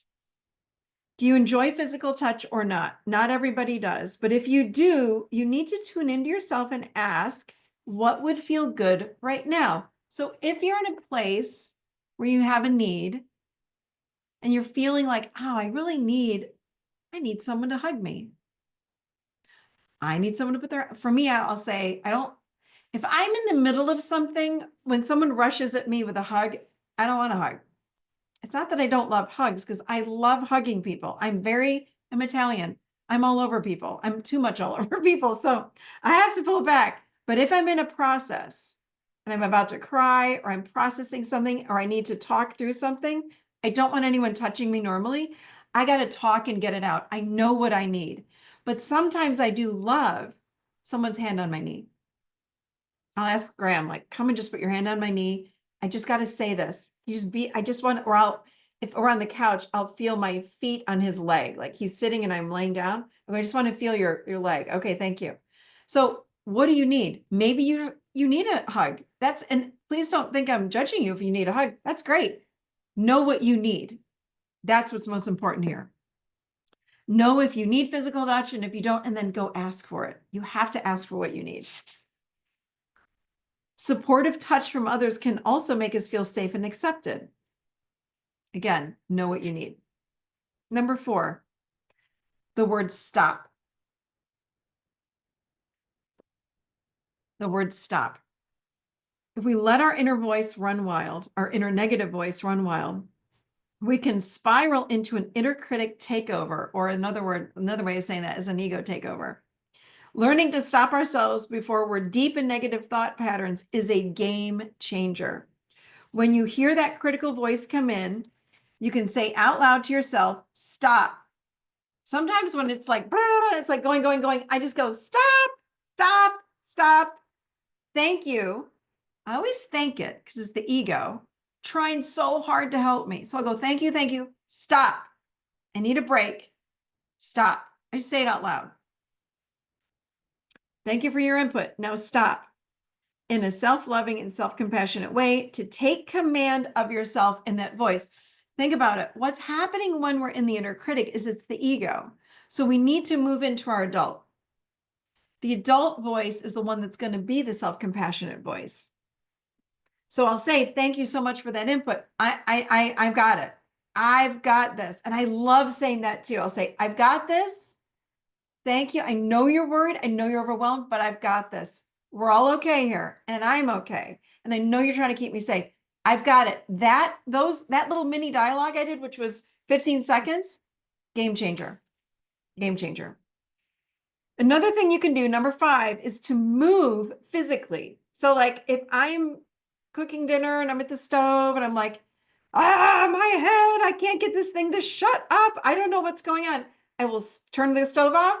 I'll go walk outside in the front yard, or I'll go walk in the other room, and I just start shaking. And I just want to shake my body, and I just start moving around, and I'm going to shake. But the thing is, move. I might move my eyes left to right, down, sideways. I'm going to move my eyes. I want to change things up in my brain and in my energy field. So I'm outside moving, but I'm moving physical state. So I might go from my bedroom to the bathroom. I might go to the bonus room to wherever, but physically move. Move your eyes around too. That's very, very helpful to get you out of that state. Number 6, get back to the present moment. If you're remember, inner critic is ego. Where does ego live? Past and future. So if you want the thoughts to stop going, we want to get ourselves back in our adult chair, which is in the moment. How do we do that? We started out in the meditation, remember? Take a slow, deep breath. Look outside the window. Look at the trees, look at the grass, look at the floor, look at a candle, look at a book. Like do something. Look, stare at a glass. I could sit and do this and watch the water move. Guess what? I'm focusing on something else, and it's taking me out of the thoughts here. Okay? So we want to move ourselves back into the present moment, however you want to do that. Okay. Number 7, journal. Here's the thing. Journaling gives your inner critic a platform. Remember even when we talked about bullet points when you're overwhelmed and making a list? It takes it out of the ethers and brings it into 3D reality, and it changes everything. So give your inner critic a platform and you say, okay, I am going to go ahead and I'm going to write everything out that's going through my mind because I can't stop thinking about it. It's driving me crazy. I'm just going to write it out. You let your hand go. Pen to paper. Go, go, go, go, go, go, go, go, go. Let it go. Okay. People have asked me this for years too. I teach sometimes classes on law of attraction, and they'd say to me, well, aren't you just creating more of it when you're writing it all out? No, no, no, you're actually draining it. It's like draining a drain in the bathtub. You're not creating more of it because you're actually releasing. It's like a pressure cooker. When if you've ever worked with a pressure cooker and you release all the steam, when you're writing out those thoughts, you're releasing the steam. Because when you're trying not to think about something that's bad, guess what you're doing? You're thinking about something that's bad. That's an energy. You're drawing more of that to you. So you want to drain that energy out, and we can do that through journaling. So the more you practice these methods for self-compassion, the more you will find yourself staying connected to your deeper self or your soul. Self-compassion will become a natural way of life for you. The practice of self-compassion is a pathway to reconnection to yourself. Okay.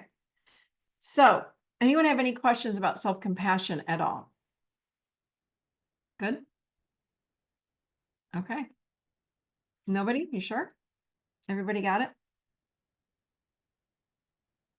Okay. Yes, Melanie. Sorry, the first one, Michelle, for self-compassion is to quiet the inner critic. Well, no, here it is. The very first one, they all quiet the inner critic. That's the goal, is to quiet that inner voice, that inner judger that we all have, right? So the first one was decide on the voice that you want to hear.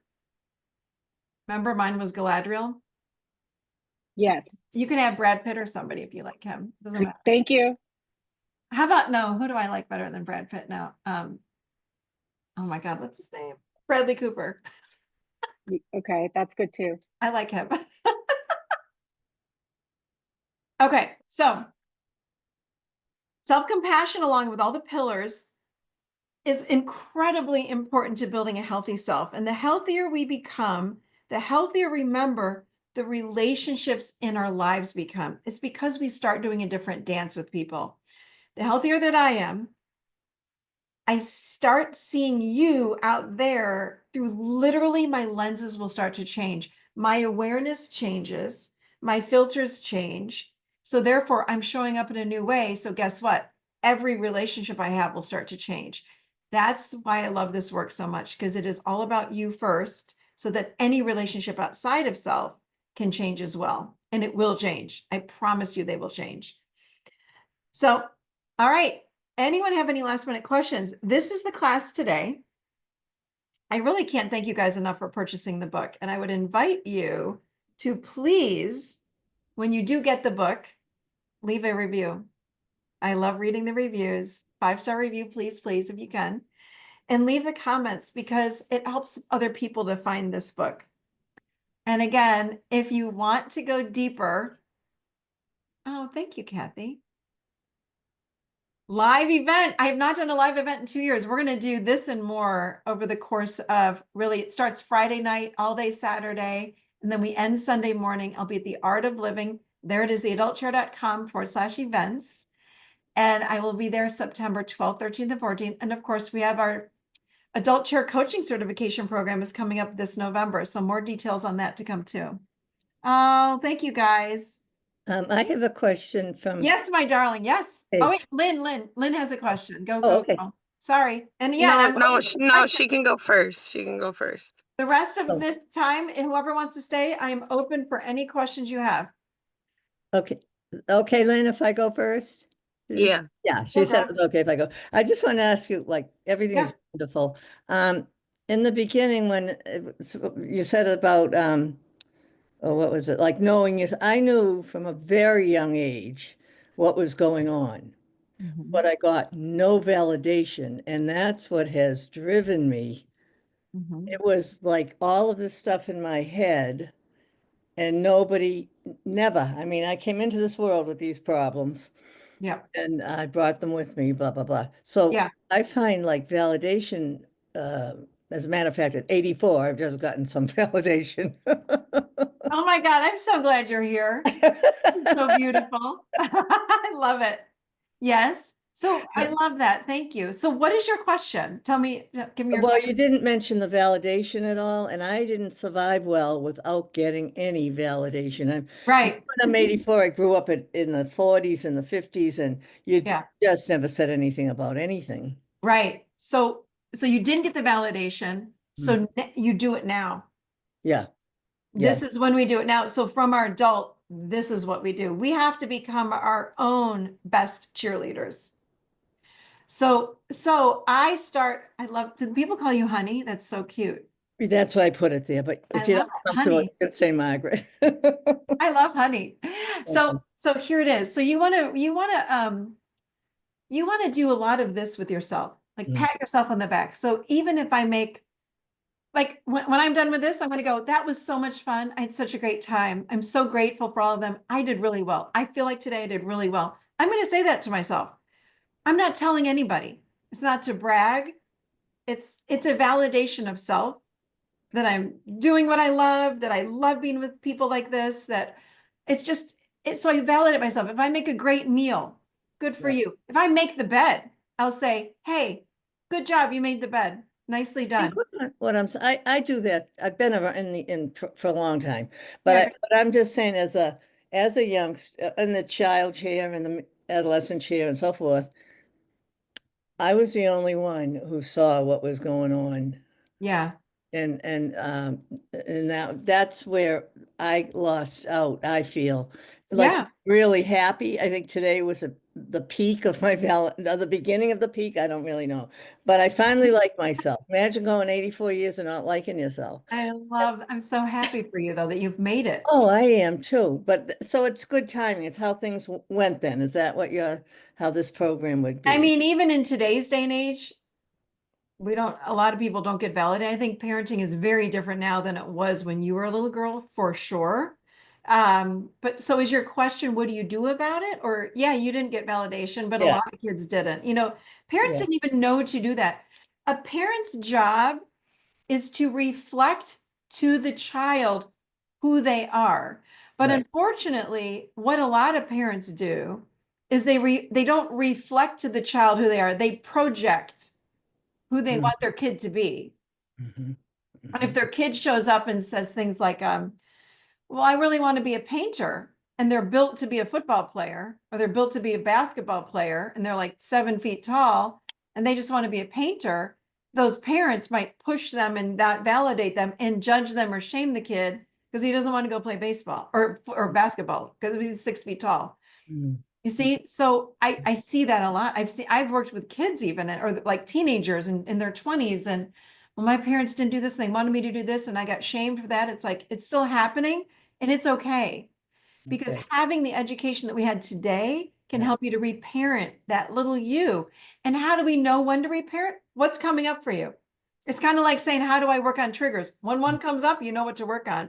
I got that. Yeah, so when you feel bad about yourself, or you're having the negative thinking, there's an opportunity to do some personal work. That's it. It's Thank right you. there, right there. Thank you. I'm so glad you're here, honey. I am too. Thank you. This is a great question. Yes, Lynn. Oh, you're muted, babe. I can't hear you. Swipe. Okay. There you go. You and Honey kind of got my question Yeah, a little bit, and I have another one, but I'll try to keep it quick because we only have 10 minutes. you're good. I like to say to my clients that our past doesn't define us, Mhm. and who we want to be, like with our tomorrow. Is Yeah. that true? Is that right? Like, I know our past does like dent us, shape us, and mold us, but I like to think that it doesn't define who we completely. I mean, I think when you ask me that question, I don't even know how to answer it. I think about our past being building blocks to make us the human we are today. And I think I see little building blocks. It's like, well, I'm this, I'm this, I'm this, I'm this, I'm this, I'm this, I'm this, I'm this. So here I am with all these little building blocks sitting here like this. And the thing is, huh? Sorry, my kids. 1 minute. All That's right, okay. continue. And so what I can do I've with my building blocks today is I can reorganize them, I can move them around, I can do all of these different things. Does that make sense? So it Yeah. doesn't necessarily define me. It made me who I am today, but it doesn't mean that I'm stuck here. Mm-hmm. I'm not stuck Yeah. here. I told you, for God's sake, I was emotionally all over the place. I had anxious attachment, avoided attachment, it was all the things. And it's like, so what? I don't care. Because I learned how to work, how to update pattern. You guys, we're computers. It's all we are. Think about it. It's like we're computers. We're given all these programs. It's like we have apps on our phone. I want to do this. I want to play this game. I want to do that. I want to do all these different things. The apps are the programs that we created when we were children that make up who we are today and how we react and how we respond in the world. Just like we update our phone, we've got to update our programs and our patterns and our beliefs. If they are limiting, that's it. If they limit us in some way. So does it define us? I don't know. It's like we are who we are today. Here's the thing. I was emotionally all over the place. I can smell a codependent a mile away because I was so codependent, right? Guess what? I would not trade anything in my childhood for anything because I love so much what I do today. I love helping people go from here to there and transform. I wouldn't change any of it. So none of it was bad.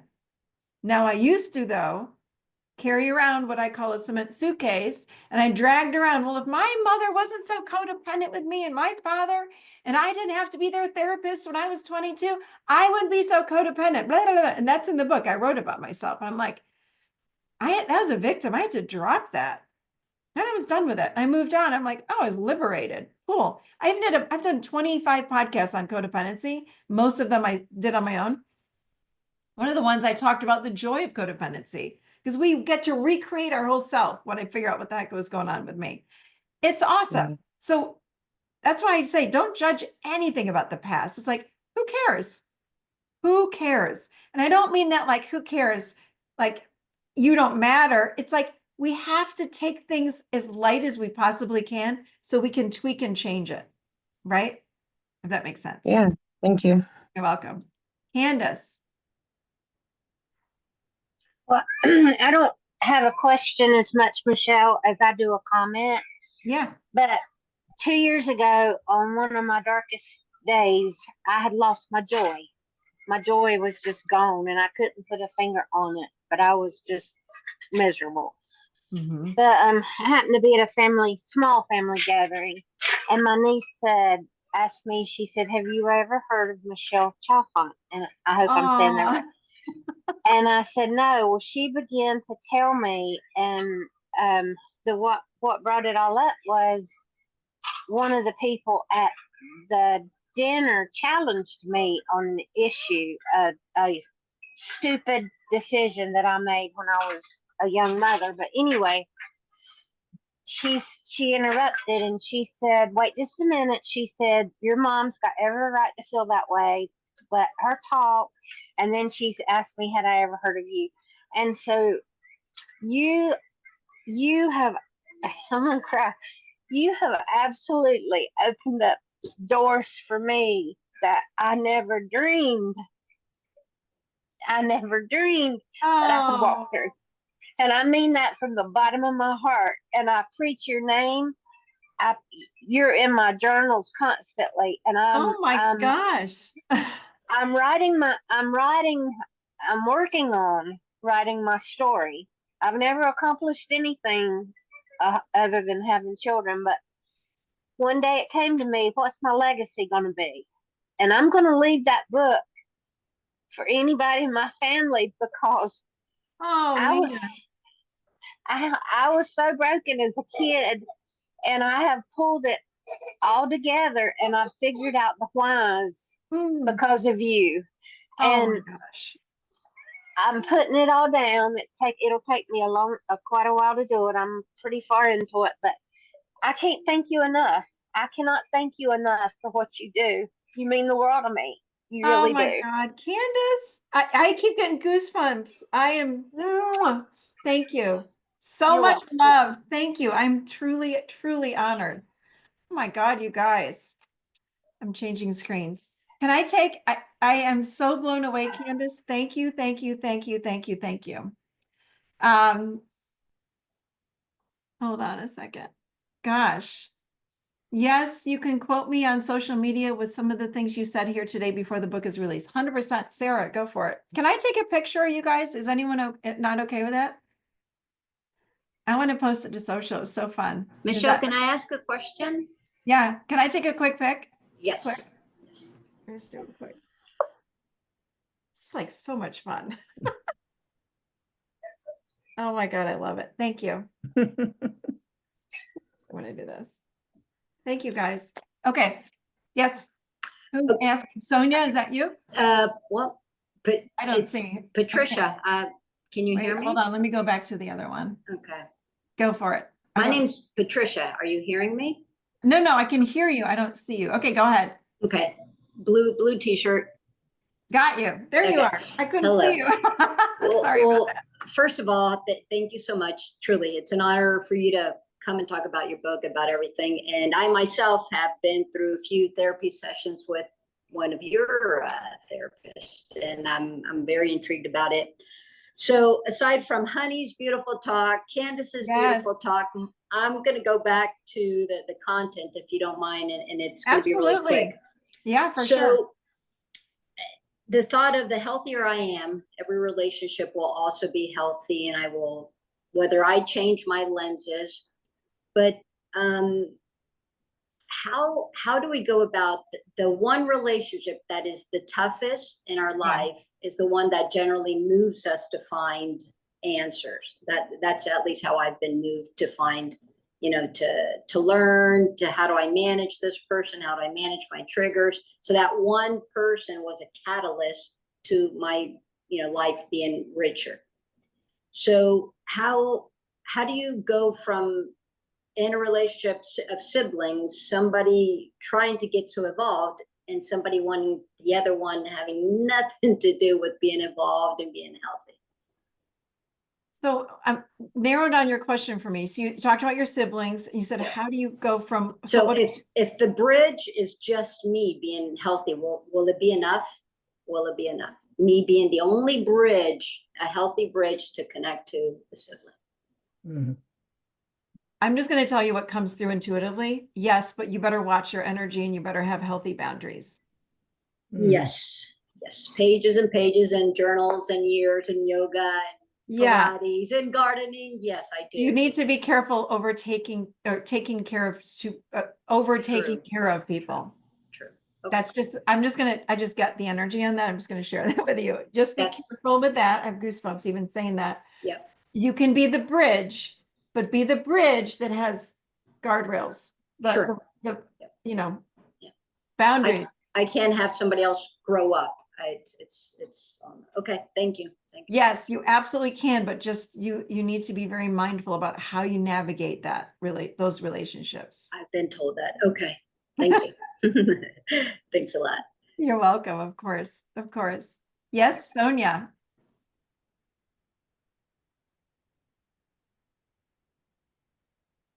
Mhm. Are you there? You Oh, moved. are you Yeah. muted? Oh, you're muted. Swipe. Can you Yeah. hear me? Yes, I Yep. can hear you. There you Oh, are. hi. Yes, sorry. I'm brand new to you. I fell asleep during some of it because it's really early morning in Australia, but I'm really Oh, yeah. inspired by it. And I just wondered, do you need to have done much of the work before you do the certified course? Or does that just run once a year? Oh, you're talking about the coaching program? Yes. Yeah. No, in fact, my coaches will tell you if they're here. It's when you're going through the coaching program is so much deep interpersonal work. It's so Right. much deep work. So no, you don't have to have any experience going through the coaching program. I'll teach you everything you need to know.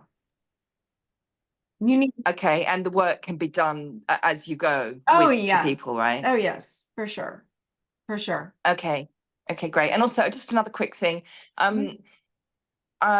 You said about the ego coming when you were 7. Is it possible it can come earlier if you realize a lot about what's going on, or you had trauma, say at 4? Is it Yeah. possible that the ego came in earlier? Oh, the ego does it. Again, it's not like on our 7th birthday, the ego suddenly comes in. The ego is an energy that starts to come in at birth, and then it just continues to grow and grow and grow. It becomes very apparent around the age of 6, 7 that there it is. Okay. But yeah, Yes. I don't know if you were sleeping because I know it's early in Australia, but and thank you for being here from Australia, by the way. Okay. Yeah, Thanks. Thank you no. very much. It's very inspiring. Thank you. Yeah, no. But no, by the age of 2 is when you'll notice toddlers say me, that's mine, me. That's the ego too. Okay. Yes. All right. Great. Yeah, Okay. Thanks so much. of course. Yes, Michelle. That was good. If you feel called to be a coach, then go for it, Michelle. Oh, thank you, Trish. Yeah, the coaching program, most coaches will end and say, and I wanted to say this in the beginning, not just about the coaching program, but this work, and most coaches say this because we go hardcore into this work.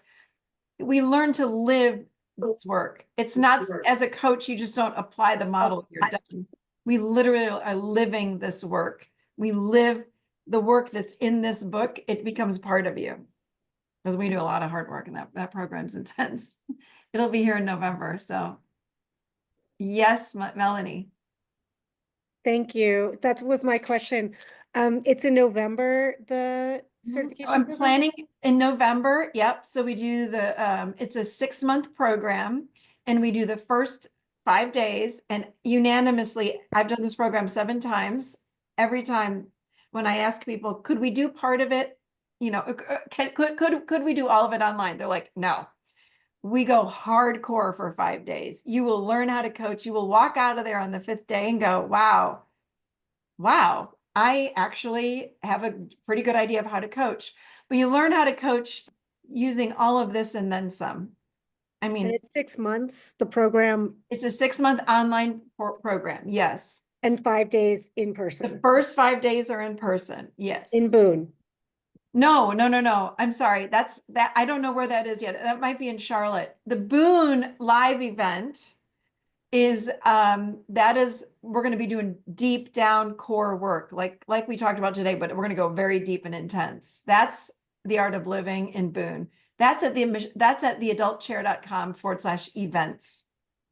So I don't know if you're on your phone, but if you go there, you'll see, you can click on it. You can check the whole thing out there. Yeah, I thank you. Appreciate it. Thank you Yeah. so much for all of your work. I'm new to you. I was introduced to a friend who is a huge follower of you, and this is just brilliant stuff. So thank you for doing this. You're Thank gonna be goosebumps. Thank you, Melanie. Thank you. Thank you. Oh my gosh. Okay, let's see. You're so sweet. Thanks for being here. And we have some of my coaches, my beautiful coaches chiming in. Yes, so read these, read the comments. Okay, I have a question. Sorry, my video doesn't work. Okay. What if you're not codependent, but have friends and family members that are codependent? What would it look like if I were to act from my adult chair? Right now, I am scared of codependency, so I try to find ways to distance myself. That's a great question. What we're going to do is, what if you're not codependent, but have friends and families that are? You want to have equally as healthy, or excuse me, you want to have healthy boundaries. So for example, when I was in my codependency and people were saying to me, I actually said to people, can you tell me when I'm in my codependency? Because I don't even know. So people would say to me, hey, I didn't even ask you to do that, but thanks anyway. You're on my path. Oh, thank you. I didn't know. But if you're someone, I would have very, very, very healthy boundaries. So if somebody is encroaching on your lane, for lack of a better way of saying that, you say, hey, thank you so much. I don't need your help. And the thing is, it's all about ourselves. Remember, where's your energy? Keep your energy contained. And we talk about this in the coaching program, but also in my live events. We work a lot with energy because setting a boundary is energetics. Again, I can say to you, don't do that. It's like, who the hell cares? Like, what does that mean? You don't feel it, right? But if I say to you, stop, you feel that there's an energy. So we have to learn how to work with our energy. So if you're around people that are really codependent, it's okay. You lovingly say with boundaries, hey, that's okay. I didn't ask for your help. I don't need your help. Thank you so much.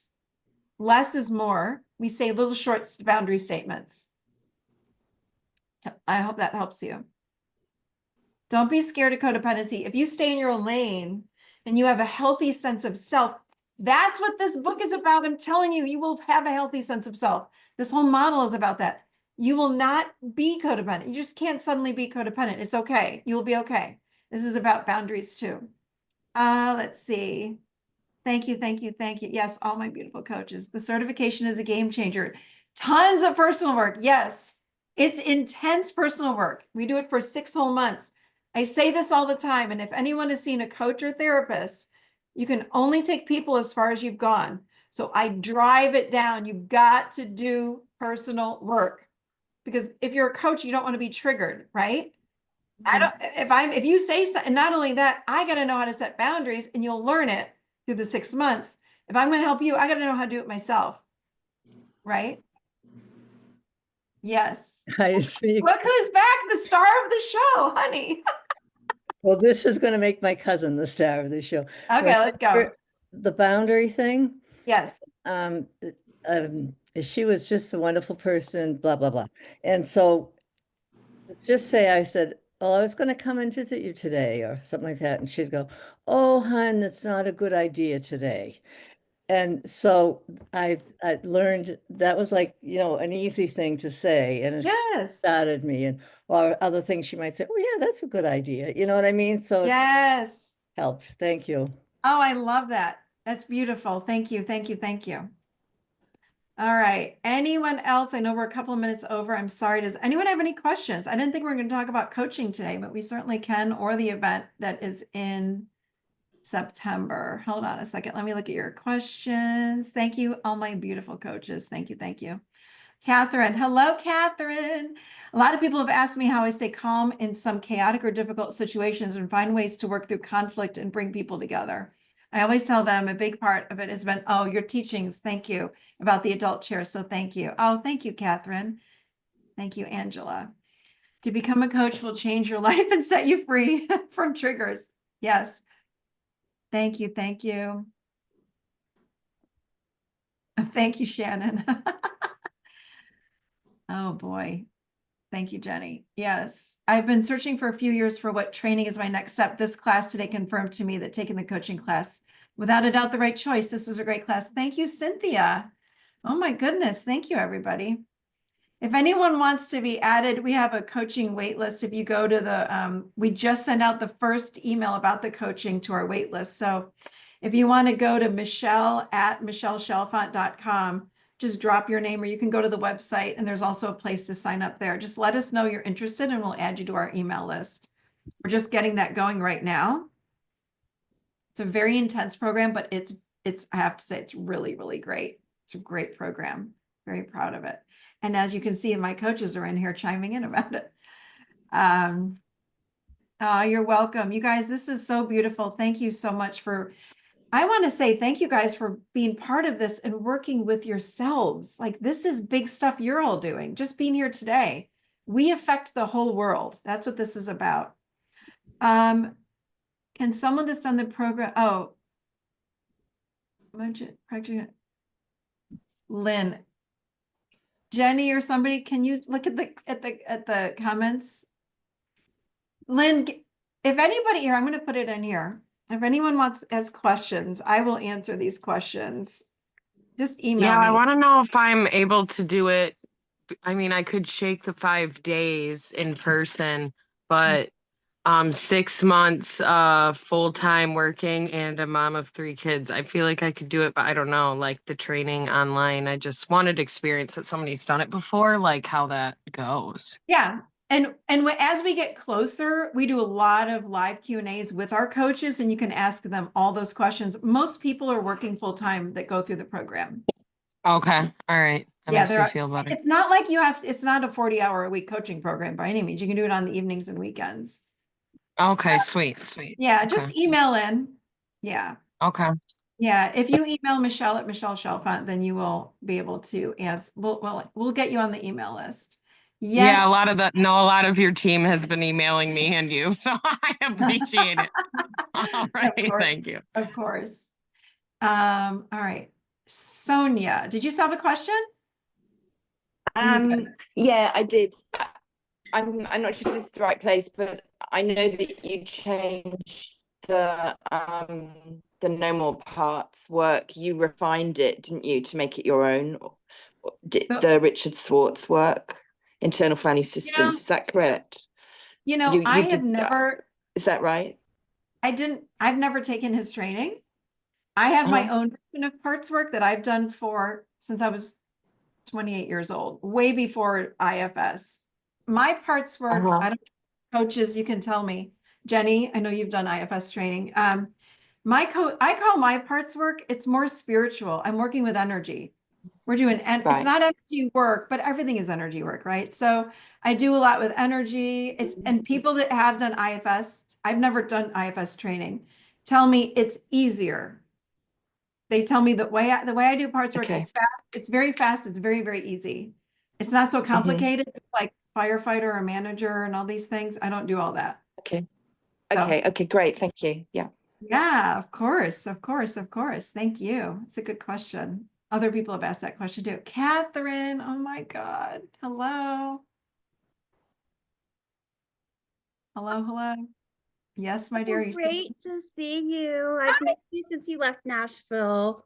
Catherine was one of my first participants in, oh my God, when you messaged me the other day. Remember the Brentwood Library when I did my first class, like in 2017 back there. Oh my God. I think back to what a journey and how much I started learning from you then and following your podcasts. And I can't wait to read your book. Congratulations. I'm so excited for you. Oh, thank you, my darling. It's so good to talk to you. You have helped me, and your work and your podcasts have helped me work through so many triggers. And there was just one thing that I just wanted to kind of bring up and hear your thoughts. Right. But sometimes it seems like you work through a trigger and you do really well with it for a long time. Yep. And then something happens and it seems like it brings that trigger back, and you have to work through it all over again. That happened to other people. Can you talk about that a little? It is what we're doing first of all, with triggers, sometimes they're layered. And what we're going through right now on the planet actually is this excavating of all the old stuff and really excavating it out. So if you're noticing recently this is happening, that's what's going on. We're all being purged out of the old. So we really want to witness and let them come through. And then if they're still there, then you work them. If they're not there, then let them go. It's an energy thing that's happening. Does that make sense? Yes, that makes perfect sense. Thank you. Literally the old stuff within all humans is being purged out. And this is a whole energy conversation we could go down, but we don't have time for it today. But that's what's happening. That's why people are like, didn't I work on this? Yes. And think about like a drain that's being flushed. It's being flushed out. So just let it go. Go up. There it is. That's not me anymore. Like I'll have thoughts about old things. I'm like, I haven't done that in 15 years. And I'll say to myself, what the hell this is crazy. And I'm like, letting that go. That's not who I am anymore. See you later. Let it go. Let it go. Thank you. That was a good question. Thank you. Yeah, it's good to hear your voice. Oh my God. So glad my soul is, oh, thank you, Corinne. I love it. I'm excited for the books and have ordered it. Spirituality, Grounded and Connected. Oh, thank you, thank you, thank you. Thank you, thank you, thank you. Oh, I love it. You guys, this was so fun. All right, I dropped the adultshare.com/certification. That's the official wait list for the coaching program. The adultshare.com/certification. Again, we just started sending emails out about it. I'm just getting going with this. And then I have the live event at theadultshare.com/events with an S. That's the one I'm doing in September, and maybe another one in Charlotte this summer. I'm not sure yet. And maybe one out in Boise, Idaho, or out west in Seattle, out there somewhere. So you'll be updated. But the biggest one is going to be in September at the Art of Living. That's it's actually like a 2.5 day event. And then the coaching program is probably going to be October, November, probably November. And that's a 6-month program that will start then. So anyone have any other questions? I'm happy to say I've got 15 more minutes. No questions about anything? We love you. Love you too. You guys, Oh this my is God. so fun. I love you all. Thank you. Thank you. Melanie, back again, honey. I just love have a you. quick You're question so about. fun. Thank Yeah, you come so on. much. I have a quick question, just about the workshop that you're doing. Yeah. I guess it's coming up in September. Is there a limit to how many people you allow in, and when does the wait list? This is a program through Art of Living. So I think I don't know. No, there will be like, you'll be fine getting in. Like, is there a cap? Yeah, or like how many people so that it's not so overwhelming? Is there Oh, no. I don't even know how many people will show up. Maybe 20 to 50. I don't know. I'm making a guess. No, it's not a ballroom by any means. It's a small room. It's lovely. If you don't know it, it's in the middle of the Blue Ridge Mountains. If you like to hike, Blowing Rock, Asheville's like an hour and a half, but it's up there. Okay. The mountains, the leaves will be changing. It's gorgeous. Excited. If anyone wants to go, I'm just going to say it right now because Art of Living is doing everything. I don't register people. I have nothing to do with it. Rent a car if you have to fly in. It's much cheaper to rent a car. Shuttles are a little bit expensive. Rent a car from the airport is so much cheaper. But I think it starts at 7 o'clock Friday night. We go all day Saturday, and it's over, I think, at 11:30 or noon on Sunday. And is the breakdown of like what you'll be doing posted on? It's on if you go to theadultshare.com/events, click on that registration button, and then you'll be taken to the Art of Living event page, and you'll see all of it right there. And are you there every day? I'm teaching it. It's just me. Okay, good. Yeah. Okay, great. Yeah. Thank you so much. Really, thank you. Oh my God, you're welcome. This was so fun. Thank you. Oh yeah, if you liked what we did today, we go hardcore at the Art of Living. That's what I'll be doing. And then if you really love it, the coaching program is like really hardcore, but it's about 6 months. But that 1 week is like intense. But the whole 6 months are pretty intense. So if you like personal work, I'm a personal work junkie. I love this stuff. So Candace, the event at the Art of Living, I think they priced it at $350. And then you have a room and board that you add on to that. That's September's program. And I have something new I'm offering with the coaching program this year. There might be another option, which again, you'll see that in the email. So, okay. Woo! You guys, thank you. Look we still have people with us. They're like way over. I just want to say thank you to you all. This was amazing. I loved having you. This was so much fun for me. I just love being in this energy, isn't it? This is what I love about this work, you guys. The Adult Share, the people that are drawn to this work, they're awesome. Did you see all the coaches on here? They're all like best friends. I love all the coaches. The people drawn to this work are drawn to, guess what? We all want to remember who we are. So there's an energy that pulls us all together. So you'll make really great friends, whether you're doing something like this or typically at a live event or the coaching program, you'll make like those forever kinds of friends because we're all the same. It's really fun. Fun stuff. So all right. Any last minute questions? I'm jumping off. You guys, I got to let you get back to your Saturday too. But thank you for hanging out with me. It was so fun. Yes, Can I Jenny. get your book tattooed on me and give you credit if I do it to finish on my neck? You know what? One of my clients in Nashville got an adult chair tattooed right here. She says, Oh, she goes, I don't ever want to forget to live in my adult chair. She goes, so I'm just gonna put it right here, and she had a little adult chair. I will give you all the credit. They'll be like, I like your tattoo, and I will push them to the adult chair just knowingly. But yes, please. So you give consent? Okay, Yes, good. definitely, definitely. Oh my Sweet. This is God. amazing. Thank you so much. Thank you, Jenny. Thanks, everybody. So good. Oh, I love you. Love you all. Have a great, great rest of your day. Bye, Cindy. Bye, everybody. Thank you for being here.